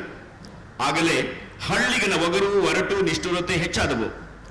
ಆಂಗ್ರಿ ಯಂಗ್ ಮ್ಯಾನ್ ಎನ್ನುವಂತೆ ಪ್ರಸಿದ್ಧಿಯಾದರು. ಪತ್ರಿಕೆ ಎಷ್ಟು ದೊಡ್ಡ ಮಟ್ಟದಲ್ಲಿ ಹೆಸರಾಯಿತೆಂದರೆ ಡೋಂಗಿತನದ ಸರ್ಕಾರವನ್ನು ಬೀಳಿಸಿ ಇನ್ನೊಂದು ಸರ್ಕಾರ ತರುವ ಮಟ್ಟಿಗೆ ರಾಜಕೀಯ ಪ್ರಜ್ಞೆ ಓಡಿಸುವಲ್ಲಿ ಯಶಸ್ವಿಯಾದರು.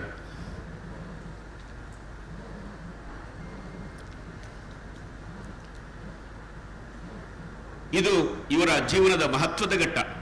ಇದು ಲಂಕೇಶರ ಉತ್ತಂಗದ ಕಾಲ ಎಂದು ಹೇಳಬಹುದು. ಲಂಕೇಶರು ಈಗ ಬೆಳೆದ ಮರ.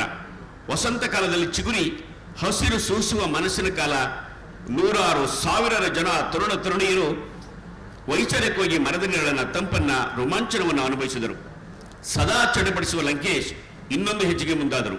ಅದು ಪ್ರಗತಿರಂಗ. ರಾಜಕೀಯವಾಗಿ ಏನಾದರೂ ಮಾಡಬಹುದು ಹೆಬ್ಬಾಯಿಕೆ.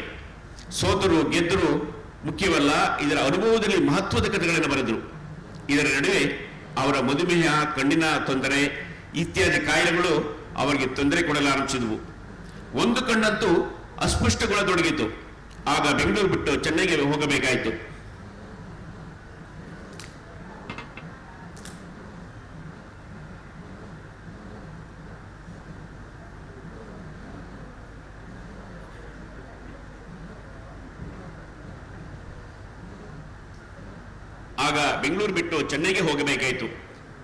ಆಗ ಮನೆ ಮಂದಿ ನೆನಪಾದರು. ಇಡೀ ಸಂಸಾರದ ಜವಾಬ್ದಾರಿಯನ್ನ ಇಂದಿರಮ್ಮ ನಿಭಾಯಿಸಿದ್ದರು. ಲಂಕೇಶರು ಅಷ್ಟಾಗಿ ಗಮನಿಸದೇ ಇದ್ದರೂ ಎಲ್ಲಾ ಹೊತ್ತಿನಲ್ಲೂ ಪತ್ನಿ ಇಂದಿರಮ್ಮ ಮುದ್ದು ಮಕ್ಕಳಾದ ಗೌರಿ, ಕವಿತಾ, ಇಂದ್ರಜಿತ್ ನೆನಪು ಮಾಡಿಕೊಳ್ಳುತ್ತಾರೆ. ಇವತ್ತು ಲಂಕೇಶ್ ಬದುಕಿದ್ದರೆ ಎನ್ನುವ ಮಾತು ಅನಗತ್ಯ. ಅವರು ಯಾವತ್ತೂ ಬದುಕೇ ಇದ್ದಾರೆ. ಸಾಧಕರಿಗೆ ಸಾವಿಲ್ಲ. ಬಸವಣ್ಣ ನಿಜವಾಗಿ ಬದುಕಿದಕ್ಕಿಂತ ಈಗ ಹೆಚ್ಚು ಪ್ರಚಿತವಾಗಿದ್ದಾರೆ. ಯಾರ ಜೀವಪರವಾಗಿರುತ್ತಾರೋ ಅವರಿಗೆ ಸಾವಿಲ್ಲ. ಮೌಖಿಕ ಪರಂಪರೆ ಒಂದು ರೀತಿಯಲ್ಲಿ ನಮ್ಮ ಉಸಿರಾಗಿದ್ದರೆ, ಅಕ್ಷರದ ಅಸ್ತ್ರ ನಮ್ಮನ್ನೆಲ್ಲ ಒಂದು ಮಾಡುತ್ತದೆ, ವಿವೇಕವನ್ನು ರೂಪಿಸುತ್ತದೆ, ನಮ್ಮ ಮನಸ್ಸು ಭಾವನೆಗಳನ್ನು ವಿಸ್ತರಿಸುತ್ತದೆ. ಲಂಕೇಶರ ಬರವಣಿಗೆ ಎಷ್ಟು ತೀಕ್ಷ್ಣವಾಗಿತ್ತು ಎನ್ನುವುದಕ್ಕೆ ಪ್ರಜಾವಾಣಿಯಲ್ಲಿ ಬರೆಯುತ್ತಿದ್ದ ಒಂದು ವಿಷಯವನ್ನ ಪ್ರಸ್ತಾಪಿಸಲೇಬೇಕು. ಅದು ಹೀಗಿದೆ. ಇಂತಹ ಅವರು ಆ ಲೇಖನದ ಒಂದು ಪ್ಯಾರ ಹೀಗಿದೆ: ಇಂತಹ ಪರಿಸ್ಥಿತಿಯಲ್ಲಿ ನನಗೆ ಅಂಕಣ ಬರೆಯುವುದು ಖುಷಿಯ ಕೆಲಸವಾಯಿತು. ಒಂದು ಸಲ ಚರಣ್ ಸಿಂಗ್, ಮುರಾರ್ಜಿ, ರಾಜನಾರಾಯಣ್ ಮುಂತಾದವರನ್ನ ಗ್ರಾಮ ಪಂಚಾಯತಿ ಸದಸ್ಯರೆನ್ನುವಂತೆ ಚಿತ್ರಿಸಿದೆ. ನನ್ನ ಪಾಲಿಗೆ ಬಹುಕಾಲದ ಅರಿಷ್ಟುಗಳಾದ RSSಗಳನ್ನು ಗೇಲಿ ಮಾಡಿ ಬರೆದೆ. ದಿಲ್ಲಿಯಲ್ಲಿ ಬಂಗಾರಪ್ಪ ಮತ್ತು ಗುಂಡರಾವ್ ಅಧಿಕಾರಕ್ಕಾಗಿ ಗುಪ್ತ ತಂತ್ರಗಳಲ್ಲಿ ಮುಳುಗಿದ್ದರು. ದಿಲ್ಲಿಯಲ್ಲಿ ಬಮ್ ಮತ್ತು ಗುಮ್ ಎಂಬ ಲೇಖನ ಬರೆದೆ. ಆದರೆ ಎಲ್ಲವೂ ತಮಾಷೆಯಾಗಿ ಲೇಖನಗಳಾಗಿರಲಿಲ್ಲ. ಕೆಲವು ವ್ಯಂಗ್ಯವಾಗಿ ವಿಡಂಬಾತ್ಮಕವಾಗಿ ಇರುತ್ತಿದ್ದವು, ಕೆಲವು ಗಂಭೀರವಾಗಿ ನೇರವಾಗಿ ಇರುತ್ತಿದ್ದವು. ನಾನು ಈ ಅಂಕಣವನ್ನು ಬರೆಯಲು ಬಳದ ಸ್ಟ್ರಾಟಜಿ ಅಷ್ಟೇನೂ ನಿಗೂಢವಾಗಿರಲಿಲ್ಲ. ಬರೆಯುವುದನ್ನ ಸಂಗ್ರಹವಾಗಿ ಸ್ಪಷ್ಟವಾಗಿ ಬರೆಯಬೇಕು. ಹೇಳಬೇಕಾದ್ದನ್ನ ಧೈರ್ಯವಾಗಿ, ನೇರವಾಗಿ, ಪರಿಣಾಮಕಾರಿಯಾಗಿ ಹೇಳಬೇಕು. ಇದು ಲಂಕೇಶರ ಶೈಲಿಯಾಗಿತ್ತು. ಲಂಕೇಶ್ ಯಾರನ್ನು ಮೆಚ್ಚಿಸಲಿಕ್ಕೆ ಬರೆಯಲಿಲ್ಲ. ಎಲ್ಲರಿಗೂ ಗೊತ್ತಿರೋ ವಿಷಯ. ಲಂಕೇಶರಿಗೆ ಪ್ರತಿ ವಾರ ಆ ವಾರದಲ್ಲಿ ಬಂದ ಲೇಖನಗಳ, ವಿಮರ್ಶೆಗಳ ಇತ್ಯಾದಿ ಕುರಿತು ಬರೆಯುವ ವಿಷಯವನ್ನು ನಾನು ಆಗಾಗ ಬರೀತಿದ್ದೆ. ಟೀಕೆ ಟಿಪ್ಪಣಿಗಳು ಕೂಡ ಬರೀತಿದ್ದೆ. ಆಗ ಲಂಕೇಶರು ಒಂದು ಮಾತನ್ನು ಹೇಳುತ್ತಿದ್ದರು: ಇದು ನನ್ನ ಹೊಟ್ಟೆಪಾಡ ಬರೀಕಣೆಯ ಎನ್ನುತ್ತಿದ್ದರು. ಆದರೆ ಲಂಕೇಶ್ ಲಂಕೇಶ್ ಬರವಣಿಗೆ ಲೋಕದ ಪಾಡಾಗಿತ್ತು ಎನ್ನುವುದು ಪ್ರತಿ ಬರವಣಿಗೆ ಎದ್ದು ಕಾಣುತ್ತಿತ್ತು. ಇದು ಆತ್ಮಕಥನದಲ್ಲಿ ಸ್ಪಷ್ಟವಾಗಿ ಕಾಣಿಸುತ್ತದೆ. ಹುಳಿಮಾವಿನ ಬರದ ಬಗ್ಗೆ ಸಂಕ್ಷಿಪ್ತವಾಗಿ ಹೇಳುವುದಾದ್ರೆ, ಯಾರ ಮನಸ್ಸನ್ನು ತೆರೆದು ನೋಡಲಾಗದ ತೆರೆದ ಪುಸ್ತಕ ಎಂದು ಹೇಳಬಹುದು. ಆತ್ಮಕಥನ ಬರೆದವರೆಲ್ಲ ಹೀಗೆ ಹೇಳುವುದು. ಲಂಕೇಶ್ ಬರವಣಿಗೆ ವೈಶಿಷ್ಟ್ಯವೇನೆಂದರೆ, ಇವರ ಬರವಣಿಗೆ ಸೂಜಿಗಿನಂತೆ ಸೆಳೆಯುತ್ತದೆ. ಓದುತ್ತಾ ಇವುಗಳಲ್ಲಿ ತನ್ನದೇ ಅನುಭವಗಳೆಲ್ಲೂ ಅನಿಸಿಬಿಡುತ್ತವೆ. ಲಂಕೇಶರನ್ನ ಓದಿದವರು ಇವರ ಸೃಜನಶೀಲ ಬರವಣಿಗೆಯ ಕತೆ, ಕಾದಂಬರಿ, ಕಾವ್ಯ, ನಾಟಕ, ಸಿನಿಮಾ ಇವರಲ್ಲಿ ಬರುವ ಸನ್ನಿವೇಶಗಳು, ಪಾತ್ರಗಳು, ವಿಷಯಗಳು ಹಿಂದೆಲ್ಲ ಓದಿರಬಹುದಾದ ಅಥವಾ ಹತ್ತಿರದಲ್ಲಿ ಸುಳಿದಾಡಿರಬಹುದಾದ ಸನ್ನಿವೇಶಗಳಿರಬಹುದು ಎಂದು ಅಂದಾಜಿಸಬಹುದು. ಆತ್ಮಕಥೆಯಲ್ಲಿ ಲಂಕೇಶರನ್ನ ಬಿಡಿಸಿ ನೋಡುವ ಅಗತ್ಯವಿಲ್ಲ. ಆದರೂ ಕೆಲವು ಬೆಚ್ಚಿ ಬೀಳಿಸುವ ಘಟನೆಗಳಿವೆ. ಹೌದಾ ಅನ್ನುವ ಆಶ್ಚರ್ಯ ಸನ್ನಿವೇಶಗಳಿವೆ. ಇದರಲ್ಲಿ ವಿಶೇಷವಾಗಿ ಭಾಗ 4ರಲ್ಲಿ ಬರುವ ಮರ ಭೂಸಾ ಪ್ರಕರಣಕ್ಕೆ ಸಂಬಂಧಿಸಿತ್ತು. ಇದಕ್ಕೆ ನಾಂದಿ ಹಾಡಿದವರು ಬಿ ಬಸವಲಿಂಗಪ್ಪನವರು. ಈ ಪ್ರಕರಣದಲ್ಲಿ ಲಂಕೇಶರು ಆ ಕಾಲಕ್ಕೆ ಬಸವಲಿಂಗಪ್ಪನವನ್ನ ಮತ್ತು ಭೂಸಾ ಸಾಹಿತ್ಯದ ಕುರಿತು ಆಡಿದ ಮಾತುಗಳು ಸರಿಯಾಗಿವೆ ಎಂದು ಇವರ ಪರವಾಗಿದ್ದಕ್ಕೆ ಏನೆಲ್ಲ ಅನುಭವಿಸಬೇಕಾಗಿ ಬಂತು ಎನ್ನುವುದನ್ನು ಲಂಕೇಶ್ ಧೈರ್ಯವಾಗಿ ಎದುರಿಸಿದ್ದರು ಎನ್ನುವುದು ಈ ಆತ್ಮಕಥನದಲ್ಲಿ ವ್ಯಕ್ತವಾಗಿದೆ. ಕಳೆದ 50 ವರ್ಷಗಳಲ್ಲಿ ದಾಸಂಶ ಹುಟ್ಟು ಬೆಳವಣಿಗೆ ನಾನು ಇಲ್ಲಿ ನಿಂತು ಮಾತನಾಡುತ್ತಿರುವುದಕ್ಕೆ ಸಾಕ್ಷಿಯಾಗಿದೆ. ಇನ್ನು 1 ನಿಮಿಷದಲ್ಲಿ ನಾನು ಮಾತನ್ನು ಮುಗಿಸ್ತೇನೆ. ಇಲ್ಲಿ ಮನುಷ್ಯನಾಗಲಿಕ್ಕೆ ಕಠೋರ ವ್ರತ ಕೈಗೊಳ್ಳಬೇಕಾಗಿಲ್ಲ. ಸಹಜ ಮನುಷ್ಯನಾಗಿದ್ದರೆ ಸಾಕು, ಆಗ ಮನುಷ್ಯ ಒಳ್ಳೆಯನಾಗಿ ಕಾಣುತ್ತಾನೆ. ಲಂಕೇಶ್ ಸಹಜ ಮನುಷ್ಯನಾಗಿರುವುದಕ್ಕೆ ಪ್ರಯತ್ನ ಪಟ್ಟಿರಬಹುದು. ಲಂಕೇಶ್ ಯಾವಾಗಲೂ ತಾನೊಬ್ಬ ಹಳ್ಳಿಗೆ ಎಂದುಕೊಳ್ಳುತ್ತಿದ್ದರು. ಅರ್ಥಾತ್ ಒಂದಿಷ್ಟು ಒರಟ, ಗಡುಸು ಅಂತಲೂ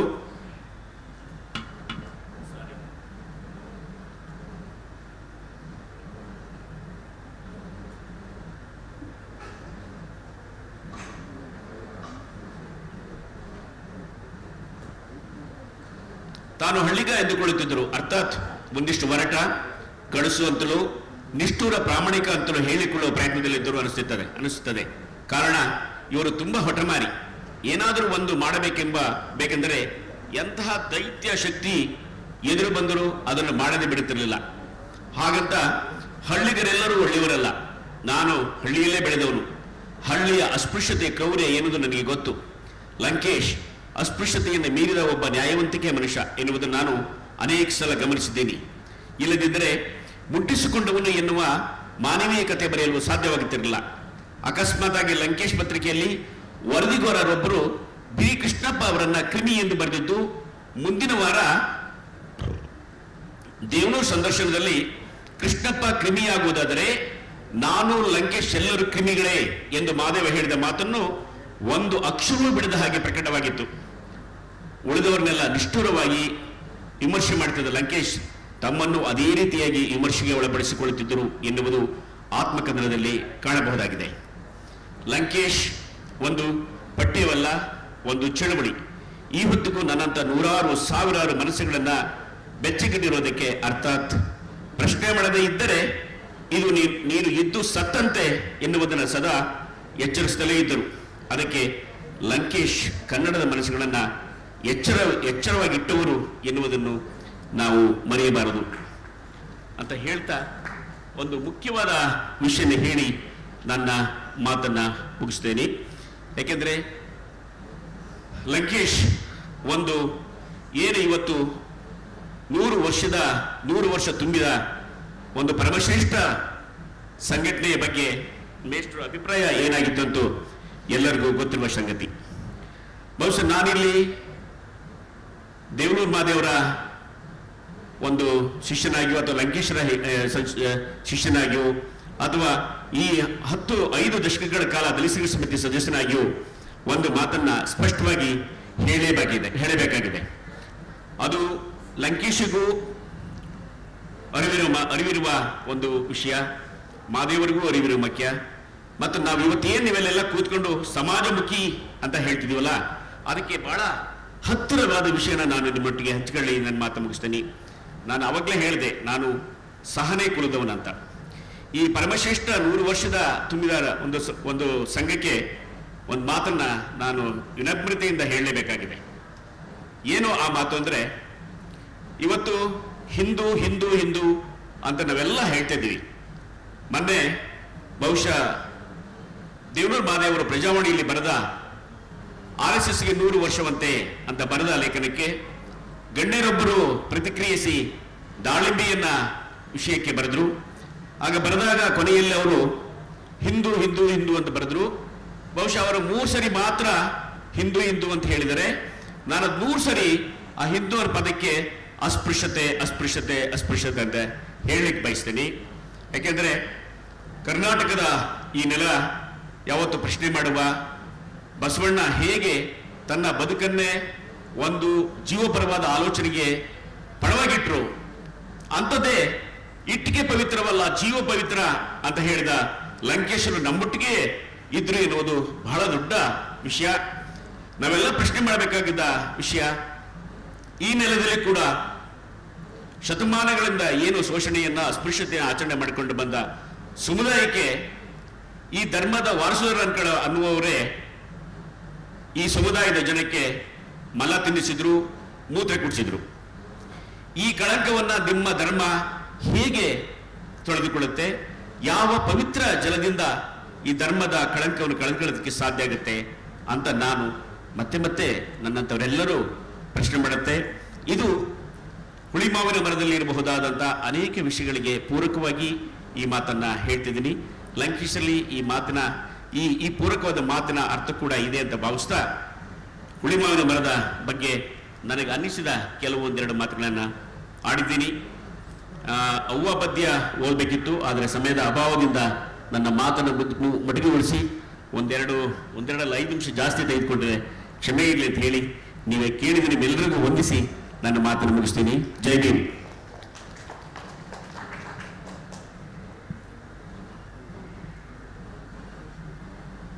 ನಮಸ್ಕಾರ.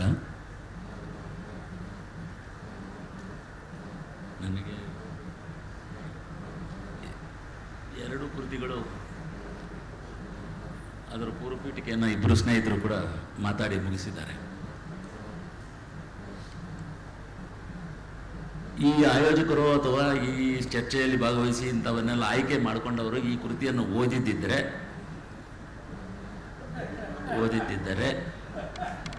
ಇಲ್ಲಿರೋರು ಕೂಡ ಇಷ್ಟಿರ್ಬೋದು ಓದಿರೋರು ಈ ಸಭೆಯಲ್ಲೂ ಕೂಡ. ಅದರ ಕಷ್ಟ ಏನು, ಅಂಥ ಒಬ್ಬ ವ್ಯಕ್ತಿಯನ್ನ ಬಾವಿ ಕಪ್ಪೆಗಳ ಹಾಗೆ ಇದ್ದಂಥ ಗುಂಪುಗಾರಿಕೆಯ ಈ ಸಾಹಿತ್ಯ ವಲಯ ಹೊರಗೆ ಇಟ್ಟು ಅವರಿಂದ ಕನ್ನಡ ಸಂಸ್ಕೃತಿ ಹೇಗೆ ವಂಚಿತವಾಗಿದೆ ಅನ್ನೋದು ನಮಗೆ ಮೇಲ್ನೋಟಕ್ಕೆ ಕಾಣಿಸುವಂಥ ಒಂದು ವಿಚಾರ. ಎರಡೂ ಆತ್ಮಕಥೆಗಳು ಸಮುದ್ರಗಳ ಇದ್ದ ಹಾಗೆ. ಆ ಸಮುದ್ರದ ಒಳಗೆ ಏನೆಲ್ಲ ನಿಧಿ ಅಡಗಿದೆಯೋ, ಏನೆಲ್ಲ ಅಗಲಗಳಿದಾವೋ ಅಂತ ಎಲ್ಲ ವಿಚಾರಗಳು ಕೂಡ ಸುಮಾರು 70-80 ವರ್ಷಗಳ ಈ ಕನ್ನಡದ ಸಾಂಸ್ಕೃತಿಕ ಚರಿತ್ರೆಯನ್ನು ಈ 2 ಕೃತಿಗಳು ಕೂಡ ನಮ್ಮ ಮುಂದೆ ಇಡ್ತವೆ. ಕನ್ನಡ ಕ್ರಿಯಾಶೀಲ ಮನಸ್ಸುಗಳನ್ನು ಒಂದೆಡೆ ಚರ್ಚಿಸುವ ಉದ್ದೇಶದಿಂದ ಏನು ಈ ಸಮ್ಮೇಳನ ನಡೀತಾ ಇದೆಯೋ, ಈ ಸಮ್ಮೇಳನ ಇದಕ್ಕಿಂತ ಹಿಂದೆ ಸಾದರ್ ಅವರು ಸಾಕ್ಷಿಯಾಗಿದ್ದಾರೆ. ಅವ್ರಿಗೆ ನಾನು ಋಣಿ ಇದೆ ಅನ್ನೋ ಒಂದು ಕಾರಣಕ್ಕೆ ಜಾಗೃತ ಸಾಹಿತ್ಯ ಸಮ್ಮೇಳನ ಒಂದಾಗಿತ್ತು. ಯಾವ ಸಾಹಿತ್ಯ ಪರಿಷತ್ತು ಮಹೋದ್ದೇಶದಿಂದ ಹುಟ್ಟಿ ಕನ್ನಡ ಮನಸ್ಸುಗಳನ್ನು ಕಟ್ಟುತ್ತಿತ್ತೋ ಆ ಸಂದರ್ಭದಲ್ಲಿ, ಅದು ದಿಕ್ಕು ತಪ್ಪಿದಂಥ ಸಂದರ್ಭದಲ್ಲಿ ಒಂದು ಜಾಗೃತ ಸಮಾವೇಶವನ್ನು ರವೀಂದ್ರ ಕಲಾಕ್ಷೇತ್ರದ ಸುತ್ತಮುತ್ತ ನಡೆಯಿತು. ಆವತ್ತು ಅನಂತಮೂರ್ತಿಯವರನ್ನ, ದೇವನೂರು ಮಹಾದೇವರನ್ನ, ಮೈಸೂರಿನ ಅನೇಕ ಲೇಖಕರನ್ನ, ಹೋರಾಟಗಾರರನ್ನ, ತೇಜಸ್ವಿ ಅಂತವರನ್ನ ನಾವು MA ವಿದ್ಯಾರ್ಥಿಗಳಾಗಿದ್ದಂಥ ವಿದ್ಯಾರ್ಥಿಗಳು ನಾವೆಲ್ಲ ಕೂಡ ಅಲ್ಲಿ ನೋಡಿದ್ವಿ. ನಾವು ಅಡಿಗರು ಅದ್ಭುತವಾದಂಥ ಭಾಷಣ ಮಾಡಿದ್ರು. ಲಂಕೇಶರು ಅದ್ಭುತವಾದ ಒಂದು ಭಾಷಣವನ್ನು ಅವತ್ತು ಮಾಡಿದ್ರು. ಆ ರೀತಿಯಾದ ಒಂದು ಸಮ್ಮೇಳನ ಇವತ್ತು ಇಷ್ಟು ದಿವಸಗಳ ಮಾತ್ರ ನಡೀತಾ ಇದೆ. ಇದರ ಉದ್ದೇಶವು ಮತ್ತೆ ಕನ್ನಡ ಸಾಹಿತ್ಯ ಪರಿಷತ್ತು ಮತ್ತೆ ದಿಕ್ಕು ತಪ್ತಾ ಇರುವ ಸಂದರ್ಭದೊಳಗಡೆ ನಾವು ಮಾಡ್ಕೊತಾ ಇದ್ದೇವೆ. ಆದರೆ ಆ ಸಮ್ಮೇಳನಗಳನ್ನ ಅಥವಾ ಆ ಸಾಹಿತ್ಯ ಪರಿಷತ್ತನ್ನು ದಿಕ್ಕು ತಪ್ಪಿಸಿದವರು ಕೂಡ ಈ ಸಮ್ಮೇಳನದಲ್ಲಿ ಭಾಗವಹಿಸಿರ್ತಕ್ಕಂಥದ್ದು ಒಂದು ವಿಶೇಷ. ಯಾಕೆ ಅಂತಂದ್ರೆ ಅಂಥದ್ದನ್ನು ಅನೇಕರು ದಿಕ್ಕು ತಪ್ಪಿಸಿದ್ದಾರೆ. ತಪ್ಪಿಸಿ ಇವತ್ತು ಯಾವ್ಯಾವ ರೀತಿಯಾದ ಬಣ್ಣಗಳನ್ನು ಪಡ್ಕೋಬೇಕು ಆ ರೀತಿಯಾದ ನಟನೆಗಳನ್ನ ಮಾಡುತ್ತಲೇ ನಮ್ಮ ಜೊತೆಯೇ ಇರುತ್ತಾ ಇದ್ದು ಈ ಸಂಸ್ಕೃತಿಗೆ ಮಾಡಿರ್ತಕ್ಕಂಥ ಅನ್ಯಾಯ ಇದೆಯಲ್ಲ, ಇದನ್ನ ಈ ಯುವ ಪೀಳಿಗೆ ಮುಂದೆ ಕಾಲದಲ್ಲಿ ಕ್ಷಮಿಸಲ್ಲ. ಯಾಕೆ ಅಂತಂದ್ರೆ ಬೇಂದ್ರೆ ಅಂತ ಅವರಾಗ್ಲಿ, ಕುವೆಂಪು ಅಂತ ಅವರಾಗಲಿ ಬರೆದಂತ ಸಾಹಿತ್ಯ ಏನು ಅಂತಂದ್ರೆ, ಹೇಳ್ತಾ ಇದೀವಿ ನಾವು ಗುಡಿಚಚ್ಚು ಮಸೀದಿಗಳಿಂದ ಹೊರಬನ್ನಿ ಅಂತ. ಯಾವ ಸಾಹಿತಿ ಆ ಗುಡಿಚಚ್ಚು ಮಸೀದಿಗಳಿಂದ ಆಚೆ ಬಂದಿದ್ದಾರೆ? ಪ್ರಶ್ನೆ ಮಾಡ್ಕೊಳ್ಳಿ. ಎಲ್ಲ ಗುಂಪುಗಾರಿಕೆಗಳೇ. ಅನಂತಮೂರ್ತಿಯವರು ಮತ್ತು ಲಂಕೇಶ್ ಇಬ್ಬರು ಕೂಡ ನನಗೆ ತುಂಬಾ ಪರಿಚಿತರಲ್ಲ. ಲಂಕೇಶ್ವರ ಹತ್ರ ಜೋಗಿ ಬಗ್ಗೆ ಒಂದು ಲೇಖನವನ್ನು ಬರೆಸಬೇಕು ಅನ್ನೋ ಕಾರಣಕ್ಕೆ ಲಂಕೇಶ್ವರ ಹತ್ರ ಹೋಗಿದ್ದೆ ನಾನು. ಆ ಲಂಕೇಶ್ವರು ಅದನ್ನು ಬರ್ಕೊಟ್ರು. ಅವರ ಹತ್ರ ಬರೆದಿರುವಂತ ಒಂದು ಸಣ್ಣ A4 ಸೈಜ್ ಪೇಪರ್ ನನ್ನ ಹತ್ರ ಇದೆ. ಅನಂತಮೂರ್ತಿಯವರು ಸಾಯುವ ಕಡೆಯ ದಿನಗಳಲ್ಲಿ ನನಗೆ ರಾತ್ರಿ ಕುಪ್ಪಳಿಯಲ್ಲಿ ಒಂದು ನೆಲದಲ್ಲಿ ರೆಡ್ ಆಕ್ಸೈಡ್ ಇದರ ಮೇಲೆ ಚಾಪಿ ಹಾಸ್ಕೊಂಡು ಮಲಗಿದ್ದೆ ನಾನು. ತುಂಬಾ ಕಷ್ಟದ ದಿನಗಳಲ್ಲಿದ್ದೆ ನಾನು ಅವಾಗ. ಕನ್ನಡ ವಿಶ್ವವಿದ್ಯಾಲಯದ ಒಟ್ಟು ಯೋಜನೆಯನ್ನ ಇನ್ನೊಂದು ಸಂಸ್ಥೆ ಯಥಾವತ್ತು ಪ್ರಕಟ ಮಾಡಿಕೊಂಡಾಗ, ನಾನೊಂದು ಪತ್ರವನ್ನು ಕೊಟ್ಟಾಗ, ಅದು ಹೇಗೋ ಅವರ ಈ ಆತ್ಮಕಥೆಯಲ್ಲಿ ಬರುವಂತ ಗಂಗಾಧರ್ ಅನ್ನುವಂಥ ತೀರ್ಥಲಿಯ ಸಾಕ್ಷಿ ಪ್ರಜ್ಞೆಯಾಗಿದ್ದಂಥ ಗಂಗಾಧರ್ ಅಂತ ಅವರ ಮತ್ತೆ ಚರ್ಚಿಸಿದ್ರಿಂದ ನನಗೆ ರಾತ್ರಿ 11 ಗಂಟೆಯಲ್ಲಿ ಫೋನ್ ಮಾಡಿದ್ರು. ಅವರ ಅನಾರೋಗ್ಯದ ಗಂಟ್ಲು ನನಗೆ ಕೇಳಿಸ್ತು. ನೋಡಪ್ಪ, ಇದು ಹೀಗೆ ಇರೋದು, ನಾವೇನೂ ಕೂಡ ಇಂಥ ಶಕ್ತಿಗಳನ್ನ ನಾವು ಕೂಡ ಏನು ಮಾಡ್ದೇನೆ ಹೀಗೆ ಬಂದಿದ್ದೀವಿ. ಇದು ಈ ರೀತಿಯಲ್ಲೇ ಚಲಿಸ್ತಾ ಇರುವಂತಹದ್ದು ಅನ್ನುವ ನೈತಿಕ ಧೈರ್ಯವನ್ನ ಅವರು ತುಂಬಿದ್ರು. ಅಂತ ಮನಸ್ಥಿತಿ ಇತ್ತು. ಇನ್ನೂ ಒಂದು, ಅಂತರ್ಜಾತಿ ವಿವಾಹಗಳಾಗಬೇಕು, ಜಾತಿ ವ್ಯವಸ್ಥೆ ಹೋಗಬೇಕು ಅಂತ ಹೇಳ್ತಾ ಇದ್ದಂಥ ಸಂದರ್ಭದಲ್ಲಿಯೇ ಬರಗಾರರ ಒಕ್ಕೂಟ ಅನಂತಮೂರ್ತಿಯನ್ನು ಆಚೆ ಕಡೆಗೆ ಇಟ್ಟಿದೆ ಅಂತಂದ್ರೆ, ಇದು ನಾವು ಬಗೆದಿರುವಂಥ ದ್ರೋಹ ಯಾವ ಥರದ್ದು? ಏನಾಗದ್ರೆ ಮೆಸೇಜ್ ಏನು? ಬ್ರಾಹ್ಮಣ್ಯವನ್ನ ಮುರಿದು ಆಚೆ ಬರಬೇಕು ಅನ್ನುವಂಥ ಒಟ್ಟು ಪ್ರಯತ್ನಗಳು ಅವರ ಕಾದಂಬರಿಗಳು ಬರೀತವೆ. ಅನೇಕ ಸಂಕಷ್ಟಗಳನ್ನ ಎದುರುತ್ತಾರೆ. ಅಷ್ಟೇ ಅಲ್ಲ, ನಮ್ಮ ಪ್ರಧಾನಿಗಳಾಗಿದ್ದಂತಹ ಅನೇಕ 4-5 ಜನರ ಜೊತೆಯಲ್ಲಿ ರಾಷ್ಟ್ರದ ಸಮಸ್ಯೆಗಳನ್ನು ಕುರಿತು ಚರ್ಚೆ ಮಾಡ್ತಾರೆ. ಬನ್ನಿ ಯಾವ ಕಡೆ ಹೋಗಬೇಕು ಅಂತಂತೀವಿ. ಕನ್ನಡ ಸಾಹಿತ್ಯದಲ್ಲಿ ಯಾವತ್ತೂ ಅನಂತಮೂರ್ತಿಯನ್ನ ಈ ಕಡೆ ಕರ್ಕೊಂಡು ನಮ್ಮ ಭಾಷೆ ಬಗ್ಗೆ ಇರ್ತಕ್ಕಂಥ ಸಮಸ್ಯೆಗಳನ್ನು ಚರ್ಚೆ ಮಾಡಿದ್ದೇವೆ. ನಮ್ಮ ವಿಶ್ವವಿದ್ಯಾಲಯದ ಸಮಸ್ಯೆ ಅನ್ನೋದನ್ನು ಚರ್ಚೆ ಮಾಡಿದ್ದೇವೆ. ಇವ್ಯಾವೂ ಇಲ್ಲ. ನಾವು ಇಲ್ಲಿ ಯಾವುದೇ ವಿಶ್ವವಿದ್ಯಾಲಯಕ್ಕೂ ಕೂಡ ಅವರನ್ನ ನಾವು ಕೌಂಟ್ ಮಾಡಲಿಲ್ಲ. ಕೇರಳದವರು ಬಳಸ್ಕೊಂಡ್ರು, ಅವರು ಒರಿಸ್ಸಾದವರು ಬಳಸ್ಕೊಂಡ್ರು, ಬೇರೆ ಬೇರೆ ರಾಷ್ಟ್ರಗಳವರು ಬಳಸ್ಕೊಂಡ್ರು. ಆದರೆ ಈ ಬ್ರಾಹ್ಮಣ್ಯವೋ ಮತ್ತೊಂದು ಹುಟ್ಟಿದಂಥ ಏಕೈಕ ಕಾರಣದಿಂದ ಅಥವಾ ಬುದ್ಧಿವಂತಿಕೆಯಿಂದ ಇದ್ದಂಥ ಕಾರಣದಿಂದ ನಾವೇನ್ ಮಾಡಿದ್ವಿ, ಅವರನ್ನ ಪಕ್ಕಕ್ಕೆ ತರಿಸುವಂತ ಕೆಲಸ ಯಾವಾಗಲೂ ನಡೀತಾ ಬಂದಿದೆ. ಹಿಂದುಗಡೆ ನಮಗೊಂದು ವಿವೇಕಾನಂದರ ಒಂದು ಮಾತು ನೆನಪಾಗುತ್ತೆ. ಅವರ ಚಿಕಾಗೋ ಭಾಷಣದೊಳಗಡೆಗೆ ಮಕ್ಕಳಿಗೆಲ್ಲ ಗೊತ್ತಾಗಲ್ಲ, ನಿಮ್ಗೆ ಹೇಳಲ್ಲ ಸತ್ಯ, 3ನೇ ಪ್ಯಾರಾಗ್ ಬರೋದೇ ಇಲ್ಲ. ಬಗನೆಯರೇ, ಬಾಕರುಗಳೇ, ಸ್ನೇಹಿತರೇ, ಸಹೋದರಿಯರೇ ಅಲ್ಲಿಗೆ ನಿಲ್ಲಿಸ್ತಾರೆ. ಮುಂದೆ ಒಂದಿದೆ ಮಾತು. ಅದು ಏನಿದೆ ಅಂತಂದ್ರೆ, ನಾವೆಲ್ಲರೂ ಕೂಡ ಬಾವಿಯ ಕಪ್ಪೆಗಳಿದ್ದಂಗೆ. ವಿವೇಕಾನಂದರ ಮಾತಲ್ಲಿ ಹೇಳ್ತೇನೆ ನಾನು ನೋಡು. ಮೊದಲಿನಿಂದಲೂ ಕಷ್ಟ ಇದೆ. ನಾನೊಬ್ಬ ಹಿಂದೂ, ನಾನು ನನ್ನದೇ ಸಣ್ಣ ಬಾವಿಯಲ್ಲಿ ಕುಳಿತು ಇಡೀ ಪ್ರಪಂಚ ಸಣ್ಣದಾಗಿದೆ ಎಂದು ಯೋಚಿಸುತ್ತೇನೆ. ಕ್ರಿಸ್ತನು ಸಣ್ಣ ಬಾವಿಯಲ್ಲಿ ಕುಳಿತು ಇಡೀ ಪ್ರಪಂಚ ಸಣ್ಣ ಬಾವಿ ಎಂದು ಯೋಚಿಸುತ್ತಾನೆ. ಮಹಮ್ಮದೀಯನು ತನ್ನ ಸಣ್ಣ ಬಾವಿಯಲ್ಲಿ ಕುಳಿತು ಅದನ್ನೇ ಇಡೀ ಪ್ರಪಂಚವೆಂದು ಭಾವಿಸುತ್ತಾನೆ.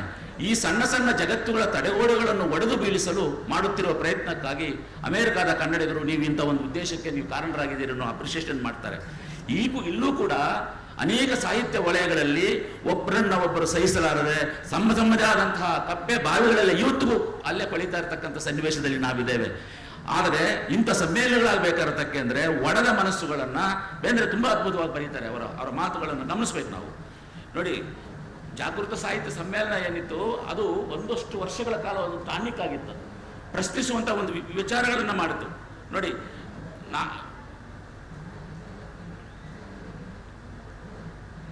ಇಡೀ ಜಗತ್ತೇ ಇವತ್ತು ಕಟ್ಟುವವರೆಲ್ಲ ಕವಿಗಳಲ್ಲ. ಗಮನಿಸಿ, ಗೊತ್ತಾಗುತ್ತೆ ನಿಮ್ಗೆ ಯಾರು ವಿಜೃಂಭಿಸ್ತಾ ಇದ್ದಾರೆ ಅಂತಂದ್ರೆ, ಹೆಚ್ಚು ಬಾಯಿರುವಂತಹ, ನಟನೆ ಮಾಡುವಂತಹ, ಸೋಗಲಾಡಿ ಜನವೇ ಎತ್ತಿ ಕವಿಗಳ ಕಾಣಿಸ್ತಾ ಇರುವಂತದ್ದು. ಅನೇಕ ಕವನ ಸಂಕಲನ ನಾನೇ ಗಮನಿಸಿದ್ದೇನೆ. ಯಂಗ್ಸ್ಟರ್ಸ್ ಬರೀತಾ ಇದ್ದಾರೆ. ಇನ್ನೊಬ್ಬರು ಅಕ್ಕ ಅವರ ಹೆಸರಲ್ಲಿ ನನ್ನ ಅಭಿಪ್ರಾಯವನ್ನು ನಾನೇ ಬರ್ಕೊಂಡ್ಬಿಡೋದು. ಅಕ್ಕ ಒಂದು ನಿಮ್ಮ ಹೆಸರು ಹಾಕೊಂಡಿದ್ದೀನಿ ಅಂತ. ಎಷ್ಟು ಸಂಕಲನಗಳು ಬೇಕು ನಿಮಗೆ? ಡಿಕ್ಷನರಿಯನ್ನು ನೋಡಿ, ಪದಗಳನ್ನು ಜೋಡಿಸಿ ಇದು ಕವಿತೆ ಅಂತ ಹೇಳ್ತಾ, ಇದು ಹೊಸ ಕವಿತೆ, ಕುವೆಂಪು ಅವರಿಂದ 2 ಪದ, ಇನ್ನೊಂದವರಿಂದ 2 ಪದ ಕರ್ಕೊಂಡು ಇದು ಹೊಸ ಕವಿತೆ, ಇದು ಹೀಗೆ ಇರುತ್ತೆ ಅಂತ. ಅಷ್ಟೇ ಅಲ್ಲ, ಈ ಗೂಗಲ್ ಮಾಧ್ಯಮದಲ್ಲಿ ಅನುವಾದದ ಪ್ರಕ್ರಿಯೆ ಶುರುವಾಗಿದ್ದರಿಂದ ಆ ಎಲ್ಲ ಕವಿಗಳು ಈಗಾಗಲೇ 8 ಭಾಷೆಗಳಿಗೆ ಅನುವಾದ ಆಗೋಗ್ಬಿಟ್ಟಿದ್ದಾವೆ ಅವು. ಯಾಕೆಂದ್ರೆ ಅವರೇ ಮಾಡ್ಕೋಬಹುದು ಡಿಜಿಟಲ್. ಇವಾಗ ಅವ್ರು ಇನ್ನೇನು ನೋವೆಲ್ ಕೂಡ ಪಡೆಯೋ ಕಡೆಗೆ ಹೋಗಿರ್ತಕ್ಕಂಥದ್ದನ್ನ ನಾವು ಗಮನಿಸಬಹುದು. ಇಲ್ಲಿ ಗಮನಿಸಿ, ಸರ್ ಮಾತಾಡಿದ್ರಲ್ಲ ಯಾವುದು ಜನಗಣ ಮನವನ್ನು ಕುರಿತು. ಇಡೀ ಜಗತ್ತಲ್ಲಿ ಸರ್ವ ಜನಾಂಗದ ಶಾಂತಿಯ ತೋಟ ಅಂತ ವಿಧಾನಸೌಧದಲ್ಲಿ ಹೇಳ್ತೇವೆ, ಜಗತ್ತೆಲ್ಲ ಹೇಳ್ತೇವೆ, ಆಯ್ತಾ? ಬಹುತ್ವ ಅಂತ ಹೇಳ್ತೇವೆ, ಆ ಬಹುತ್ವದೊಳಗಡೆಗೆ ಸಾಮರಸ್ಯವನ್ನು ಕಟ್ಟಬೇಕು ಅಂತ ಹೇಳ್ತೇವೆ. ಆದರೆ ಅಲ್ಲಿ ನಡೀತಾ ಇರ್ತಕ್ಕಂಥದ್ದು ಏನು ಅಂತಂದ್ರೆ, ಅಲ್ಲಿ ಟಿಪ್ಪು ಇಲ್ಲ, ಹೈದರ್ ಇಲ್ಲ, ಇವತ್ತು ನಾವು ಕಟ್ಕೊಬೇಕಾಗಿದೆ. ಯಾರೂ ಮುಖ್ಯರಲ್ಲ, ಯಾರೂ ಅಮುಖ್ಯರಲ್ಲ ಅಂತ ಹೇಳ್ತೀವಿ. ಆದರೆ ಸಾಂಸ್ಕೃತಿಕ ನಾಯಕರನ್ನು ಯಾಕೆ ಸೃಷ್ಟಿ ಮಾಡ್ತಾ ಇದ್ದೀರಿ? ಇದರ ರಾಜಕಾರಣ ಏನು? ಇದು ಓಟ್ ರಾಜಕಾರಣ ಹೇಗೆ ಕೆಲಸ ಮಾಡ್ತಾ ಇದೆ? ಇದನ್ನ ಯಾಕೆ ನಾವು ಪ್ರಶ್ನೆ ಮಾಡ್ತಾ ಇಲ್ಲ? ಯಾರು ಹೀರೋಗಳು? ಪ್ರತಿಯೊಬ್ಬರಿಗೂ ಒಂದೇ ಓಟ್ ಇರುವಂತಹ ಪ್ರಜಾಪ್ರಭುತ್ವದ ಒಳಗೆ ಹೀರೋ ಕಲ್ಪನೆಯನ್ನು ಯಾಕೆ ಸೃಷ್ಟಿ ಮಾಡ್ತಾ ಇದ್ದೇವೆ? ತೇಜಸ್ವಿ ಎಲ್ಲಾದರೂ ಯಾವುದಾದ್ರೂ ಕಾದಂಬರಿಗಳಲ್ಲಿ ಹೀರೋವನ್ನು ಸೃಷ್ಟಿ ಮಾಡಿದಾರ? ಕುವೆಂಪು ಅವರು ಯಾವುದೇ ಕೃತಿಗಳಲ್ಲಿ ಹೀರೋಗಳಿದಾರ? ಅಂದರೆ ಪ್ರಜಾಪ್ರಭುತ್ವದೊಳಗಡೆಗೆ ಪ್ರತಿಯೊಬ್ಬರು ಸಮಾನರು ಅಂತ ಹೇಳುವಂತ ಒಂದು ತತ್ವವನ್ನ ಒಳಗೆ ಕಾಯ್ದುಕೊಂಡಿದ್ದಾರೆ ಜನ. ಆ ಸಂವೇದನೆ ಒಳಗಡೆ ಇಟ್ಕೊಂಡಿದ್ದಾರೆ. ಒಬ್ಬ ತಪ್ಪು ಮಾಡಿದಂತ ಹೆಣ್ಣು ಮಗಳನ್ನ ಕಲ್ಲೊಡೆದು ಸಾಯಬೇಕೋ, ಒಬ್ಬ ಕೊಲೆ ಮಾಡಿದಂಥವನನ್ನ ಪನಿಷ್ಮೆಂಟ್ ಕೊಡಬೇಕೋ, ಅಥವಾ ಕಳ್ತನ ಮಾಡಿದಂತ ಕೊಲ್ಬೇಕು ಅನ್ನುವಂಥ ದಾರ್ಶನಿಕತೆಯನ್ನ ಗಿಬ್ರಾನೋ ಮತ್ತೊಬ್ಬರು ಅಥವಾ ಬೈಬಲ್ ಅಲ್ಲಿ ಹೇಳ್ತಾರಲ್ಲ, ಇವೆಲ್ಲವನ್ನೂ ಕೂಡ ನಮ್ಮ ಸಂವಿಧಾನವೂ ಸ್ವೀಕರಿಸಿದೆ, ನಮ್ಮ ಲೇಖಕ ಸಮುದಾಯವೂ ಸ್ವೀಕರಿಸಿದೆ. ವಿಕ್ಟರ್ ಹ್ಯೂಗೋನಂತಹ ಜಗತ್ತು ವಿಖ್ಯಾತವಾದಂತಹ ಕೃತಿಗಳಲ್ಲಿರ್ತಕ್ಕಂಥ ಒಂದು ಮಾನವೀಯತೆಯನ್ನು ಸ್ವೀಕರಿಸಿದ್ರಿಂದಾಗಿ ಕನ್ನಡ ಸಂವೇದನೆ ಬೇರೆ ಬೇರೆ ಬೇರೆ ಬೇರೆ ರೀತಿಯಲ್ಲಿ ನಮಗೆ ದಕ್ಕಿರುವಂಥದ್ದನ್ನು ಗಮನಿಸ್ತೀವಿ. ಈ ಸುರಗಿಯನ್ನ ಓದ್ತಾ ಹೋದರೆ ಅನಂತಮೂರ್ತಿ ಅಂತೂ ಅನಂತಮೂರ್ತಿ ಅಲ್ಲ, ಲಂಕೇಶ್ವರ ತುಂಬ ಕೆಟ್ಟ ಬೇಸರು ಅಂತ ಅವ್ರು ಮತ್ತೆ ಮೇಲೆ ಮೇಲೆ ಹೇಳ್ಕೊಂತಾರೆ. ನೀಚ ಅಂತ ಕರೀತಾರೆ ಲೋಕಿಯನ್ನ, ನೀಚ ಚಿಂತನೆಗಳು ಅಂತ ಕರೀತಾರೆ ಲೋಕಿಯ. ಅದರೊಳಗೆ ಗಮನಿಸಿ ನಿಮ್ಗೆ ಗೊತ್ತಾಗುತ್ತೆ. ಆದರೆ ಅದೇ ಸಂದರ್ಭದಲ್ಲಿ ಲೋಕಿಯ ಕರ್ನಾಟಕವನ್ನು ಕಟ್ಟುವ, ಭಾರತವನ್ನು ಕಟ್ಟುವ, ಬೇರೊಂದು ಕಡೆಗೆ ಹೋಗುವಂತ ಒಂದು ದಿಕ್ಕನ್ನು ಕಂಡುಹಿಡಿತಾ ಇರತಕ್ಕಂಥ ಗಮನಿಸ್ತೀವಿ. ಕರ್ನಾಟಕದ ಒಳಗೆ ವೆಸ್ಟರ್ನ್ ರೈಟರ್ಸ್, ಜಗತ್ತಿನ ಬೇರೆ ಬೇರೆ ಲೇಖಕರು ಯಾರ್ಯಾರಿದ್ರು, ಆಡನ್ ಇರ್ಬೋದು, ಮತ್ತೊಬ್ರು ಇವರೆಲ್ಲರೂ ಕೂಡ ಅನಂತಮೂರ್ತಿ ಜೊತೆ ಚರ್ಚೆ ಮಾಡಿದಂಥವ್ರು. ಆ ಲೇಖಕರು ಇದನ್ನು ಓದಿದಾಗ ನಮ್ಗೆ ಅನಿಸುತ್ತೆ, ಅವರೆಲ್ಲರೂ ಕನ್ನಡಕ್ಕೆ ಯಾವ್ಯಾವ ರೀತಿಯಲ್ಲಿ ಒಳಗೆ ಬಂದಿದ್ದಾರೆ, ಇವರು ಹೇಗೆ ಬಂದರು ಏನು ಅನ್ನೋದನ್ನ ಗಮನಿಸ್ತೀವಿ ನಾವು. ಯಾಕಂತಂದ್ರೆ ಇವತ್ತು ಆ ರೀತಿಯಾದಂಥ ಜೋರಾಗಿ ನಮಗೆ ಹೊಸ ಲೋಕವನ್ನ ತಗೊಂಡ್ಬರುವಂತಹ ಒಂದು ಜಗತ್ತು ಇವತ್ತು ನಮ್ಮಲ್ಲಿ ಇಲ್ಲ. ಯಾಕಂದ್ರೆ ಅನಂತಮೂರ್ತಿಯನ್ನ ಆ ರೀತಿಯಲ್ಲಿ ಹೊರಗಿಡುವುದರಿಂದವಾಗಿ ನಾವು ಒಂದು ರೀತಿಯಲ್ಲಿ ಏನನ್ನು ಕಳ್ಕೊಂಡಿದ್ದೇವೆ ಅಂತಲೇ ನನ್ನ ಒಂದು ಅನುಭವ. ಗಮನಿ, ಕಾಡಿನಲ್ಲಿ ಅತ್ತರೆ ಕೇಳುವವರಾರು. ಕುವೆಂಪು ಸಾಮರಸ್ಯವನ್ನೇ, ಬೇಂದ್ರೆಯೂ ಸಾಮರಸ್ಯವನ್ನೇ ಹೇಳ್ತಾ ಇರೋದು. ಎಲ್ಲರೂ ವ್ಯಕ್ತಿ ವಿಶಿಷ್ಟವಾಗಿ ನಾವೆಲ್ಲರೂ ವಿಶ್ವಮಾನವರಾಗೋದ್ರ ಮೂಲಕ ಈ ಜಗತ್ತಲ್ಲಿ ಮುಂದೆ ಬಾಳಿ ಬದುಕೋದಕ್ಕೆ ಬೇಕಾದಂತ ಒಂದು ವಾತಾವರಣ ನಿರ್ಮಾಣ ಮಾಡಬೇಕು ಅಂತ ಹೇಳ್ತಾ ಇರುವಾಗ ಆ ಮಾತನ್ನು ಕೇಳುವವರು ಯಾರು? ಬೇಂದ್ರೆ ಅದನ್ನು ಹೇಳ್ತಾರೆ, ಅದನ್ನೇ ಮಾತಾಡ್ತಾರೆ. ತಮ್ಮ ಕಂಬನಿಯಲ್ಲೇ ಎಲ್ಲರೂ ಮುಳುಗಿದರೆ ಕೆಳೆಯಬೇಡುವ ಎದು ಯಾರು ಎಲ್ಲಿ ಹುಡುಕೋಣ? ನೋಡಿ, ಕನ್ನಡದ ಕನ್ನಡಿಯು ಒಡೆದು ಬೆಸೆಯ ಬರದಂತೆ ದೆಸೆಗೆ ಬಿದ್ದಿದೆ. ಇಡೀ ಮನಸ್ಸುಗಳನ್ನು ಚಿತ್ರಗೊಳಿಸಿರುವ ಸಂದರ್ಭದಲ್ಲಿದೆ. ಇದನ್ನು ಚಿತ್ರಗೊಳಿಸಿದವರು ಯಾರು ಅಲ್ಲ, ನಾವೇ. ಈ ಸಾಹಿತ್ಯದ ವಲಯದಲ್ಲಿ ಬುದ್ಧಿಜೀವಿಗಳು ಅಂತ ಹೇಳ್ಕೊಳ್ತಾ, ಅಲ್ಲಿರುವಂಥವರನ್ನ ಓಲೈಸ್ಕೊಳ್ತಾ, ಈ ಕಡೆ ಹಿಂದ್ಗಡೆ ಒಂದು ದೊಡ್ಡ ಬಿಲ್ಡಿಂಗ್ ಇದೆ, ಕಲ್ ಬಿಲ್ಡಿಂಗ್, ಅವರನ್ನು ಓಲೈಸ್ತಾ, ಆ ಓಲೈಸಿದವರಿಗೆ ಪ್ರಶಸ್ತಿಗಳನ್ನ ಪ್ರದಾನ ಮಾಡಿಸ್ಕೊಳ್ತಾ ಮೆರೀತಾ ಇರ್ತಕ್ಕಂಥ ಸಂದರ್ಭದಲ್ಲಿಗಡೆ ನಾನು ಸಮ್ಮೇಳನಕ್ಕೆ ಬರಲ್ಲ ಅಂತ ಆ ಅಕ್ಕಾಗಿ ಹೇಳಿದೆ. ಕಾರಣ ಇದೇ ಇತ್ತು. ಫೋಟೋ ಕೊಡಿದ್ರಿ, ಫೋಟೋ ಕೊಡಲ್ಲ ಅಂದ್ರೆ ಮುಖ ಹೇಳಿ ನಾನು. ಇದೆಲ್ಲ ನಾಚಿಕೆಗೇಡುಗಳಿವು, ಮುಖ ತೋರ್ಸಕ್ಕಾಗಲ್ಲ ನಾವು. ಈ ಸ್ಥಿತಿಯಲ್ಲಿ ಇರುವ ಸಂದರ್ಭದೊಳಗಡೆಗೆ ನಾವು ಏನಾಗಿದೆ ಅಂದ್ರೆ ಗಮನಿಸಿ, ಮನದ ಮಗಳಾದ ನುಡಿ ಹುರುಳಿನಲ್ಲಿ ನರಳುತ್ತಿದೆ. ಬರೆದ್ರು ಪ್ರತಿಭಾ ಅವರು, ಹುಡುಗಿಯರೇ ಹೀಗೆ ಅಂತ. ಎಷ್ಟು ಜನ ನಾವು ಅದನ್ನು ಕೊಂಡಾಡಿದ್ದೀವಿ. ಇವತ್ತಿಗೂ ಅವರ ರೆಬೆಲ್ ಆದಂತಹ ಒಂದು ವೈಚಾರಿಕತೆ ಇದೆಯಲ್ಲ ಅವರ ಒಟ್ಟು ಕಾವ್ಯದೊಳಗಡೆಗೆ, ಎಷ್ಟು ಜನ ನಾವು ಹಿಡಿದಿದ್ದೇವೆ.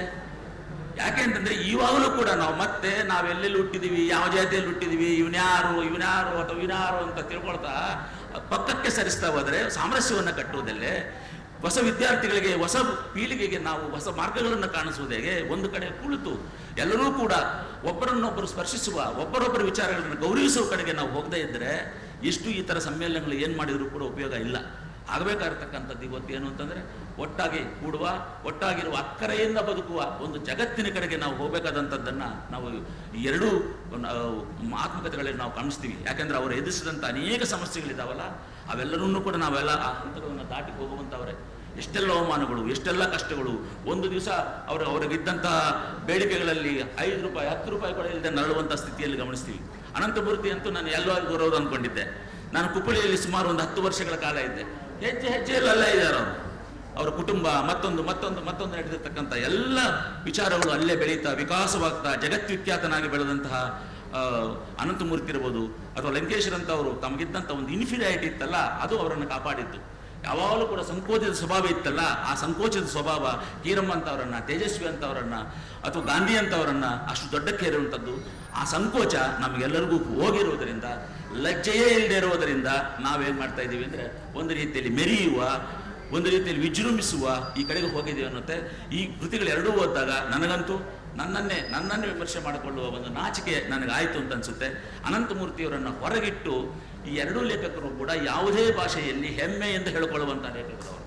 ಅಂಥವರನ್ನು ಕೂಡ ನಾವು ಒಳಗೆ ಬಿಟ್ಟುಕೊಂಡಿಲ್ಲ ಅಂತಂದರೆ ಈ ಬಾವಿ ಕಪ್ಪೆಗಳು ತಮ್ಮ ಹಿಂದುಗಡೆ ಒಂದಷ್ಟು ಪಟಾರವನ್ನು ಇಟ್ಕೊಳ್ತಾ ಒಬ್ಬನೇ ಓಡಾಡೋಕ್ಕೂ ಶಕ್ತಿ ಇಲ್ಲ ಅನೇಕರು ನಮ್ಮಲ್ಲಿ ಗಮನಿಸಬೇಕಾದ್ರೆ ಗೊತ್ತಾಗುತ್ತೆ. ಒಬ್ಬರು ಓಡಾಡೋದೇ ಇಲ್ಲ, ಹಿಂದುಗಡೆ ಒಂದು 4 ಜನ ಇರಲೇಬೇಕು. ಈ ಸ್ಥಿತಿಯ ಒಳಗಡೆಗೆ ನಾವು ಇಂಥ ಸಮ್ಮೇಳನದೊಳಗಡೆಗೆ ಹೊಸಬರಿಗೆ ಕೊಡಬೇಕಾಗಿರ್ತಕ್ಕಂಥ ಮೆಸೇಜ್ ಏನು ಅಂತಂದರೆ, ನಮ್ಮ ಸ್ನೇಹಿತರುಗಳೇ ಇರಲಿ, ಏನೂ ಆಗಲ್ಲ ಪ್ರೀತಿಸಿದರೆ.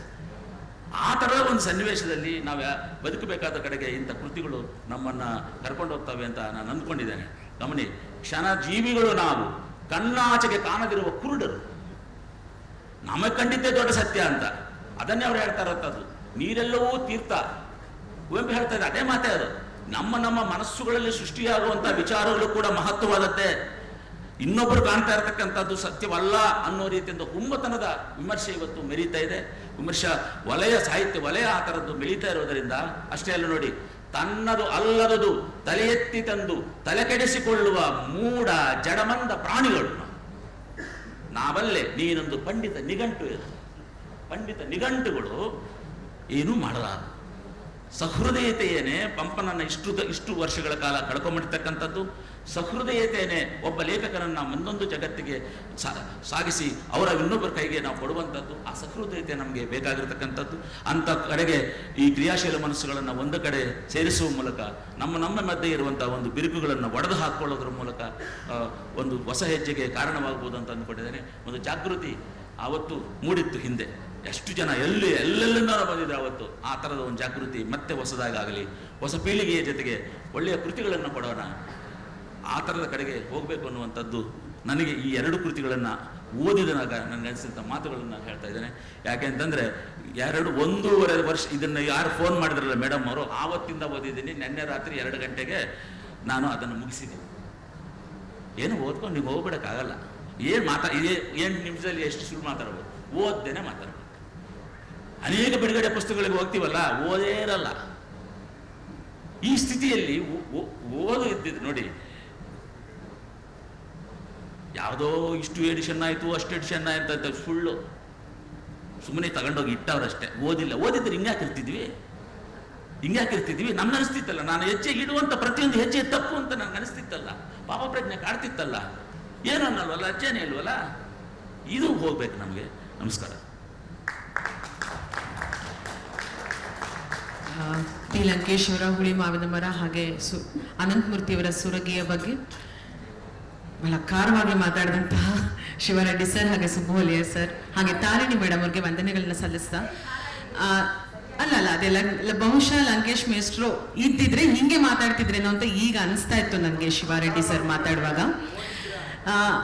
ನಾನು ಇನ್ನೊಂದ್ಸಲ ಇನ್ನೊಂದು ವಿಷಯನ ನಾನಿಲ್ಲಿ ಹೇಳಬೇಕು. 8 ನಿಮಿಷದಲ್ಲಿ ಮುಗಿಸ್ತೀನಿ. ಸುಜಾತ ಅಮ್ಮ ಎದ್ದು ನಿಂತಿದ್ದಾರೆ, ಮುಗಿಸ್ತಿದ್ರೆ ಹೊಡಿತೀನಿ ಅಂತ. ಸಮನ್ವಯ ಮಾಡಲೇಬೇಕಾಗಿರೋ ಉದ್ದೇಶದಿಂದ ಈ 2 ಆತ್ಮಕಥನಗಳು ಎಷ್ಟು ಕನ್ನಡಕ್ಕೆ ಮುಖ್ಯವೋ ಅಂಥದ್ದೇ ಮತ್ತೊಂದು ಆತ್ಮಕಥನವನ್ನು ಕೊಟ್ಟಂತಹ ಪ್ರತಿಭಾ ನಂದಕುಮಾರ್ ಅವರು ಕೂಡ ನಮ್ಮ ಜೊತೆಗಿದ್ದಾರೆ. ನಾನು ಅವರಿಗೆ ಈ ವೇದಿಕೆಯಿಂದ ತುಂಬಾ ಥ್ಯಾಂಕ್ಸ್ ಹೇಳಬೇಕು. 3 ವಿಭಿನ್ನವಾದ ಆತ್ಮಕಥನಗಳು ಮೇಡಮ್. ಖಂಡಿತ ನೀವು ಎದುರು ಕೂತಿದ್ದೀರಾ ಅಂತ ಮುಖಸ್ತುತಿ ನಾನು ಖಂಡಿತ ಹೇಳ್ತಾ ಇಲ್ಲ. ಬೇರೆನೆ ಜಾನರ್. ಇಲ್ಲಿ ಹೆಣ್ಮಕ್ಳಿಗೆ ಪ್ರಾಶಸ್ತ್ಯ ಇಲ್ಲ, ಅದು ಬೇರೆ ಪ್ರಶ್ನೆ. 2 ಆರಿಸ್ಕೊಂಡಿರೋದು ಲಂಕೇಶ್ವರ ಮತ್ತೆ ಅನಂತಮೂರ್ತಿ ಅವರ ಆತ್ಮಕಥನಗಳು. ಅದು ಒಂದು ನಮ್ಮ ಈ ಗೋಷ್ಠಿಯ ಒಂದು ಮೈನಸ್ ಪಾಯಿಂಟ್ ಇರಲಿ, ಅದು ಸೈಡಿಗೆ. ಇವೆರಡರಲ್ಲಿ 2 ಆತ್ಮಕಥನಗಳಲ್ಲಿ ಗಮನಿಸಲೇಬೇಕಾದ ಮತ್ತೊಂದು ಅಂಶ, ನಾನು ಆಗ್ಲೇ ಹೇಳಿದ ಹಾಗೆ ಹೆಣ್ಣೋಟದ ಒಂದು ಕ್ರಮವನ್ನು ಕೂಡ ಗಮನಿಸ್ಕೊಳ್ಬೇಕಾಗಿತ್ತು. ಬಹುಶಃ ಎಲ್ಲ ಓದಿರುವಂತಹ ಎಲ್ಲ ಸಂಪನ್ಮೂಲ ವ್ಯಕ್ತಿಗಳು ಅದನ್ನ ಗಮನಿಸಿರ್ತಾರೆ. ಸಮಯದ ಅಭಾವ ಹೇಳಿಕ್ಕಾಗಿರೋದಿಲ್ಲ. ಶಿವರೆಡ್ಡಿ ಸರ್ ಅವರು ಮಾತಾಡ್ತಾ ಒಂದೇ ಅಂದ್ರು, ಇಲ್ಲಿರೋ ಎಲ್ಲರೂ ಬಹುಶಃ ಓದಿದಿದ್ರೆ ನಾವು ಈ ತರ ಒಂದು ಕೂತು ಮತ್ತೊಂದು ಚರ್ಚೆ ಮಾಡುವಂತ ಸನ್ನಿವೇಶ ಬರ್ತಾ ಇರಲಿಲ್ಲ ಅಂತ. ಕನ್ನಡದಲ್ಲಿ ಓದಲೇಬೇಕಾಗಿರುವಂತಹ 2 ಆತ್ಮಕಥೆಗಳು ಯಾವುದು ಅಂತ ಅಂದ್ರೆ ನನ್ನ ಪ್ರಕಾರ ಹುಳಿ ಮಾವಿನ ಮರ ಮತ್ತೆ ಸುರಗಿ. ಬೇರೆ ಏನೇ ಇದ್ರು ಕೂಡ ನೀವು ನೆನಪಿನ ದೋಣಿಯಲ್ಲಿ ಓದ್ತೀರಾ, ಮತ್ತೊಂದು ನಮಗೆ ಕುವೆಂಪು ಗ್ರೇಟ್. ಎಲ್ಲದರ ಆಚೆಗೆ ಇದನ್ನ ಓದಲೇಬೇಕು. ಯಾಕೆ ಅಂತಂದ್ರೆ ಅತ್ಯಂತ ಪ್ರಾಮಾಣಿಕತೆಗೆ 80% ಹತ್ರ ಇರುವಂತಹ ವಿವರಣೆಗಳು, ನಿರೂಪಣೆಗಳು ಇದರಲ್ಲಿ ಸಿಗ್ತಾ ಹೋಗ್ತವೆ ಅಂತ ಹೇಳಿ. ಎಲ್ಲೂ ನಾನು ಗ್ರೇಟ್ ಅಂತ ಲಂಕೇಶ್ ಹೇಳ್ಕೊಳ್ಳೋದೇ ಇಲ್ಲ. ನನ್ನ ಓದಿನ ಮಿತಿಯಲ್ಲಿ ನಾನು ಹೇಳ್ತೀನಿ. ಅವ್ರೊಂದ್ ಕಡೆಗೆ ಬರೀತಾರೆ, ಕುವೆಂಪು ಬೈ ಬರ್ತ್ ನಾನು ದೊಡ್ಡ ಕವಿ ಅಂತ ಹೇಳ್ಕೊಳ್ತಾರೆ, ಆದ್ರೆ ನನಗೆ ಅಂತಹ ಯಾವ ಹೇಳ್ಕೊಳ್ಳೋ ದೊಡ್ಡಸ್ಕೆ ಇರಲೇ ಇಲ್ಲ ಅಂತ ಹೇಳ್ತಾರೆ ಪಿ ಲಂಕೇಶ್. ಅಷ್ಟು ನೇರವಾಗಿ ಬರೀತಾರೆ. ಪ್ರತಿ ಸಲವೂ ಅವ್ರಿಗೆ ಕಾಳ್ತಾ ಇದ್ದಂತಹ ಇನ್ಫೀರಿಯಾರಿಟಿ, ಸರ್ ಅದನ್ನ ತುಂಬಾ ಚೆನ್ನಾಗಿ ಗುರುತಿಸಿದ್ರು. ಆ ಇನ್ಫೀರಿಯಾರಿಟಿ ಅವರನ್ನ ತುಂಬಾ ತೀವ್ರವಾಗಿ ಬದುಕೋ ಹಾಗೆ ಪ್ರೇರೇಪಿಸ್ತಾ ಹೋಗುತ್ತೆ ಲಂಕೇಶ್ ಅವ್ರಿಗೆ ಅಂತ ಹೇಳಿ. ಅದನ್ನ 3 ಜನರು ಕೂಡ ಅವರ ಬರವಣಿಗೆಯಲ್ಲಿ ಗುರುತಿಸ್ತಾ ಹೋಗ್ತಾರೆ. ತುಂಬಾ ಪ್ರಾಮಾಣಿಕವಾದ ನಿರೂಪಣೆ ಇಲ್ಲಿ ಮತ್ತೆ ಮತ್ತೆ ಇದು ಅಂತ. ಜೊತೆಗೆ ಈ ಬರೆಯುವ ಆತ್ಮಕಥನಗಳಲ್ಲ, ಆ ಕಾಲದ ಅಂದ್ರೆ ಸ್ವಾತಂತ್ರ್ಯ ಮತ್ತೆ ಸ್ವಾತಂತ್ರ್ಯೋತ್ತರದ ಕಾಲದ ಭಾರತ ಮತ್ತೆ ಕರ್ನಾಟಕ, ಅಲ್ಲಿದ್ದಂತಹ ರಾಜಕೀಯ ಮತ್ತೆ ಸಾಮಾಜಿಕ ಸಾಂಸ್ಕೃತಿಕ ತಲ್ಲಣಗಳನ್ನ ಬಹಳ ಗಟ್ಟಿಯಾಗಿ ಹಿಟ್ಟಂತಹ ಆತ್ಮಕಥನಗಳು ಈ 2 ಕೂಡ. ತೇಜಸ್ವಿ ಅನಂತಮೂರ್ತಿ ಮತ್ತೆ ಲಂಕೇಶ್ ಒಂಥರ ನಿಜಕ್ಕೂ ಕನ್ನಡದ ಚಿಂತನೆಯ ದಿಕ್ಕನ್ನ, ಅದರ ವಿಸ್ತಾರವನ್ನ ಬಹಳ ವಿಸ್ತರಿಸಿದವರು, ಅದರಲ್ಲಿ 2 ಮಾತೇ ಇಲ್ಲ. ಮತ್ತೂ ಒಂದು ನೀವು ಗಮನಿಸಬೇಕಾಗಿರೋದು, ಶಿವರೆಡ್ಡಿ ಸರ್ ಗುರುತಿಸ್ತಾರೆ ಅಂತ ಅನ್ಕೊಳ್ತೀನಿ. ತಾರಿಣಿ ಮೇಡಮ್ ಜೊತೆಗೂ ನಾನು ಮಾತಾಡ್ತಾ ಹೇಳಿದ್ದೆ, ನವೋದಯ ಕಾಲಘಟ್ಟದಲ್ಲಿ ಗುರುತಿಸ್ಕೊಂಡಂತಹ ಲೇಖಕರು ಬರೆಯುವ ಆತ್ಮಕಥನಗಳಿಗೂ ನವ್ಯದಲ್ಲಿ ಗುರುತಿಸ್ಕೊಂಡಂತಹ ಲೇಖಕರು ಬರೆದ ಆತ್ಮಕಥನಗಳ ನಿರೂಪಣಾ ಕ್ರಮಕ್ಕೂ ಬಹಳ ಬಹಳ ವ್ಯತ್ಯಾಸ ಇದೆ. ತುಂಬಾ ಇನ್ನೂ ಹೆಚ್ಚಿನ ಪ್ರಾಮಾಣಿಕತೆಯಿಂದ ಇವು ಕೂಡಿದೆ ಅಂತ. ನೀವು ಗಾಂಧಿಯ ಮಾತಿನ ಮೂಲಕ ತಾರಿಣಿ ಮೇಡಮ್ ಮಾತನ್ನ ಶುರು ಮಾಡಿದ್ರು, ಎಕ್ಸ್ಪೆರಿಮೆಂಟ್ಸ್ ವಿತ್ ಟ್ರೂತ್ ಅಂತ ಹೇಳಿ. ನಿಜಕ್ಕೂ ಆ ಸುರಗಿಯಲ್ಲಾಗ್ಲಿ ಹುಳಿಮಾವಿನ ಮರದಲ್ಲಾಗ್ಲಿ ಎಕ್ಸ್ಪೆರಿಮೆಂಟ್ಸ್ ವಿತ್ ಲೈಫ್ ಅನ್ನ ನಾವು ನೋಡ್ತಾನೆ ಹೋಗ್ಬೋದು ಅಂತ ಹೇಳಿ ಅನ್ಸುತ್ತೆ. ಅಷ್ಟು ತೀವ್ರತರವಾದ ಹುಡುಕಾಟ, ಪ್ರಕ್ಷುಬ್ಧತೆ, ಲಂಕೇಶ್ ಮತ್ತೆ ಮತ್ತೆ ಬಳಸುವಂತಹ ಪದ ಪ್ರಕ್ಷುಬ್ಧತೆ, ಅವರಲ್ಲಿದ್ದಂತಹ ತಳಮಳ, ಅವರಲ್ಲಿದ್ದಂತಹ ಗೊಂದಲ ಎಲ್ಲೂ ಒಂಚೂರು ಆಚೀಚೆ ಆಗದೆ ಅವರು ತುಂಬಾ ಪ್ರಾಮಾಣಿಕವಾಗಿ ಬರೀತಾರೆ. ಇದರ ಹಿಂದೆ ಬರೀತಾರೆ, ಅವರ ಮಾತುಗಳಿದೆ, ಲಂಕೇಶ್ ಅವರ ಮಾತು, ಅದನ್ನ ನನ್ಗೆ ಹೇಳಲೇಬೇಕಿಲ್ಲಿ.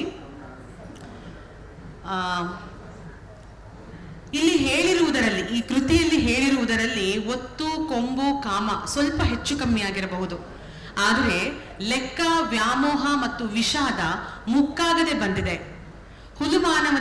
ಹುಲುಮಾನವನಾದ ನಾನು ಬರೆಯುವಲ್ಲಿ ತಪ್ಪೇ ಮಾಡಿದ್ದರೂ ಅದು ಬೇಕಂತಲೇ ಮಾಡಿದ ತಪ್ಪಲ್ಲ ಅಂತ.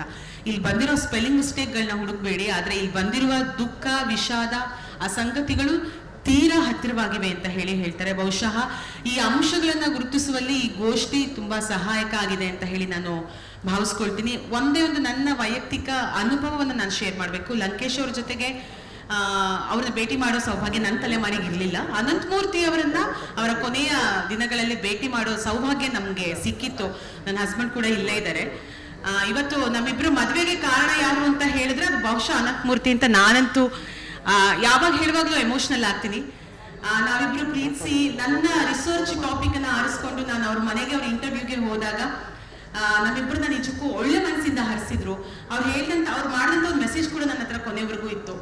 ಈ ಅಂತರ್ಜಾತಿ ವಿವಾಹಗಳ ಬಗ್ಗೆ ಮೇಷ್ಟ್ರು ಹೇಳಿದ್ರು, ಅದೊಂಥರ ಯಾವ ತರದ ಅಲಗಿನ ಮೇಲಿನ ನಡಿಗೆ ಅಂತ ಹೇಳಿ. ಅಂತ ಸಂದರ್ಭದಲ್ಲಿ ನಾನು ನನ್ನ ಆವಾಗ ಉಡ್ಬಿ ಆಗಿದ್ದು, ಈಗ ಹಸ್ಬೆಂಡ್ ಆಗಿರೋರು ಮನೆಗೆ ಹೋದಾಗ ತುಂಬಾ ಜಾಗೃತಿಯಾಗಿ ಹೋಗ್ಬೇಕು ಈ ತರದ ಅಂತರ್ಜಾತಿ ವಿವಾಹಗಳಲ್ಲಿ. ತುಂಬಾ ಈ ತರ ಆಗ್ತಾನೆ ಇರತ್ತೆ ಮೇಲಿಂದ ಮೇಲೆ ಮತ್ತೆ ಮತ್ತೆ. ಆದ್ರೆ ಹಾಗಂತ ಓದಿರುವಂತ ಈ ತಲೆಮಾರು ಒಂದು ಹೆಜ್ಜೆ ತಪ್ಪಾಗಿಟ್ರು ಕೂಡ ಮುಂದಿನ ಇಡೀ ತಲೆಮಾರಿಗೆ ಅದು ಕೊಡೋ ಮೆಸೇಜ್ ಬೇರೆ ತರ ಇರುತ್ತೆ ಅಂತ. ಅಂದ್ರೆ ಅವರಿಬ್ರು ಆರಿಸ್ಕೊಂಡಂತಹ ಬದುಕಿತ್ತಲ್ಲ, ಅದು ತೇಜಸ್ವಿ ಆಗ್ಲಿ, ಅನಂತಮೂರ್ತಿ ಆಗ್ಲಿ, ಲಂಕೇಶ್ ಆಗ್ಲಿ, ಅವ್ರು ಆರಿಸ್ಕೊಂಡಂತಹ ಬದುಕು ಹೆಜ್ಜೆ ಹೆಜ್ಜೆಗೂ ಪ್ರಜ್ಞಾಪೂರ್ವಕವಾಗಿ ತಮ್ಮನ್ನ ತಿದ್ಕೊಳ್ಳುವಂತಹ ಒಂದು ದೊಡ್ಡ ಪ್ರಯತ್ನವೇ ಆಗಿತ್ತು ಅಂತ. ಆ ಪ್ರಯತ್ನ ಯಥಾವತ್ತು ಈ ಆತ್ಮಕಥನಗಳಲ್ಲಿ ಇಳಿದಿದೆ, ಪೂರ್ತಿಯಾಗಿ ಇಳಿದಿದೆ. ಹಾಗಾಗಿ ದಯಮಾಡಿ ಓದಿ ಅಂತಷ್ಟೇ ನಾವು ಹೇಳಬಹುದು. ಉಳಿದ ಹಾಗೆ ಇನ್ನು ಕೊನೆಯ 2 ನಿಮಿಷದಲ್ಲಿ ಆ ಕಡೆಯಿಂದ ಏನಾದ್ರೂ ಪ್ರಶ್ನೆಗಳಿದ್ದಲ್ಲಿ, ಅನಿಸಿಕೆಗಳು ಬೇಡ, ನಮ್ಗೆ ಗೊತ್ತು ಅನಿಸಿಕೆಗಳನ್ನ ಮಾತಾಡಕ್ ಕೊಟ್ರೆ ಬಹಳ ಆಗುತ್ತೆ. ಪ್ರಶ್ನೆಗಳಿದ್ದಲ್ಲಿ ಮಾತ್ರ ಸಂಪನ್ಮೂಲ ವ್ಯಕ್ತಿಗಳಿದ್ದಾರೆ, ಕೇಳ್ಬಹುದು. ಅಷ್ಟು ಪ್ರಶ್ನೆಗಳಿದೆ. ಇಬ್ರು ಕೂಡ ಮಹಾನ್ ಪ್ರೇಮಿಗಳವರು. ಆ ಪ್ರೇಮದಂತಾನೆ ಅವರಿಗೆ ಒಂದು ರೀತಿಯಷ್ಟು ಮಸೆ ಬೆಳೆಯುವಂತ ಕೆಲಸ ಆಗಿದೆ. ಆದರೆ 2 ಆತ್ಮಕಥೆಗಳಲ್ಲಿ ಆ ಪ್ರೇಮವನ್ನ ಅವ್ರು ನಿರ್ವಹಿಸಿರುವ ಕ್ರಮ ಇದೆಯಲ್ಲ, ತುಂಬಾ ಆಶ್ಚರ್ಯವನ್ನು ಉಂಟು ಮಾಡುತ್ತೆ. ಯಾವ ಹೆಣ್ಣು ಮಗಳಿಗೂ ಕೂಡ ಒಂದು ರೀತಿಯಲ್ಲಿ ಅದು ಸಹಜವಾದ ಪ್ರಕ್ರಿಯೆ. ಅದು ಅದು ಅವರವರ ಶಕ್ತಿ. ಅದು ಅಂಥದ್ದನ್ನು ಒಂದು ಮೌಲ್ಯವಾಗಿ ಅದೊಂದು ಎಲ್ಲರ ಹಕ್ಕು ಅನ್ನೋ ರೀತಿಯಲ್ಲಿ ಇಬ್ಬರು ಕೂಡ ನಿರ್ವಹಿಸಿದ್ದಾರೆ. ಅನಂತಮೂರ್ತಿ ಕೂಡ ಅದೇ ರೀತಿಯಲ್ಲಿ ಲಂಕೇಶ್ ಕೂಡ ಆ ರೀತಿ ನಿರ್ವಹಿಸಿರುವ ಕ್ರಮ ಇದೆಯಲ್ಲ, ಅದ್ಭುತವಾದದ್ದು. ಓದಿದಾಗ ನಿಮ್ಗೆ ಗೊತ್ತಾಗುತ್ತೆ, ಅದನ್ನು ಗಮನಿಸ್ಬೋದು. ಉಳಿಮಾವಿನವರ ಮತ್ತು ಸುರಗಿ ಆತ್ಮಕಥೆಗಳ ತೌಲನಿಕ ಚರ್ಚೆ ಬಹಳ ಚರ್ಚಾತ್ಮಕವಾಗಿಯೂ ಮತ್ತು ನಮ್ಮೆಲ್ಲ ಒಳಗುಗಳಿಗೆ ಮತ್ತಷ್ಟು ಓದುವ ಮತ್ತು ಅರಿವಿನ ಎಲ್ಲಗಳನ್ನು ವಿಸ್ತರಿಸಿದ್ದಾರೆ. ಈ 3 ಜನ ವಿದ್ವಾಂಸರು ಮತ್ತು ಸಮನ್ವಯಕಾರರಿಗೆ ವೇದಿಕೆಯ ಪರವಾಗಿ ತಮ್ಮೆಲ್ಲರ ಪರವಾಗಿ ತುಂಬ ಹೃದಯದ ಧನ್ಯವಾದಗಳನ್ನು ಸಲ್ಲಿಸ್ತೀನಿ. ಈ ಕಾರ್ಯಕ್ರಮದ ರೂವಾರಿಗಳು, ಈ ಕಾರ್ಯಕ್ರಮವನ್ನು ಕನಸು ಕಂಡಂತಹ ಜಯರಾಮ್ ರಾಯಪುರ ಸರ್ ಅವರು ವೇದಿಕೆ ಮುಂಭಾಗದಲ್ಲಿದ್ದಾರೆ. ದಯಮಾಡಿ ಅತಿಥಿಗಳಿಗೆ ನೆನಪಿನ ಕಾಣಿಕೆಯನ್ನು ಕೊಡಬೇಕು, ವೇದಿಕೆಗೆ ಬರಬೇಕು ಅಂತ ಅವ್ರನ್ನ ಪ್ರೀತಿಯಿಂದ ತಮ್ಮೆಲ್ಲರ ಪರವಾಗಿ ಗೌರವಪೂರ್ವಕವಾಗಿ ಬರಮಾಡ್ಕೊಳ್ತಾ ಇದ್ದೀನಿ. ಈ ಕಾರ್ಯಕ್ರಮಕ್ಕೆ ಆಗಮಿಸಿ ವಿದ್ವತ್ಪೂರ್ಣ ಮಾತುಗಳನ್ನು ಆಡಿದಂತಹ ಸುಬ್ಬು ಒಲೆಯಾರ್ ಸರ್ ಅವರಿಗೆ ವೇದಿಕೆ ಪರವಾಗಿ ತಮ್ಮೆಲ್ಲರ ಪರವಾಗಿ ಧನ್ಯವಾದಗಳು ಸರ್.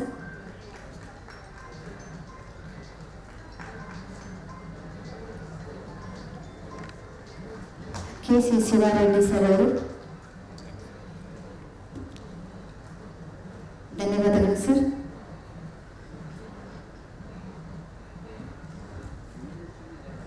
ತಾರಿಣಿ ಶುಭದಾರಣಿ ಮೇಡಮ್.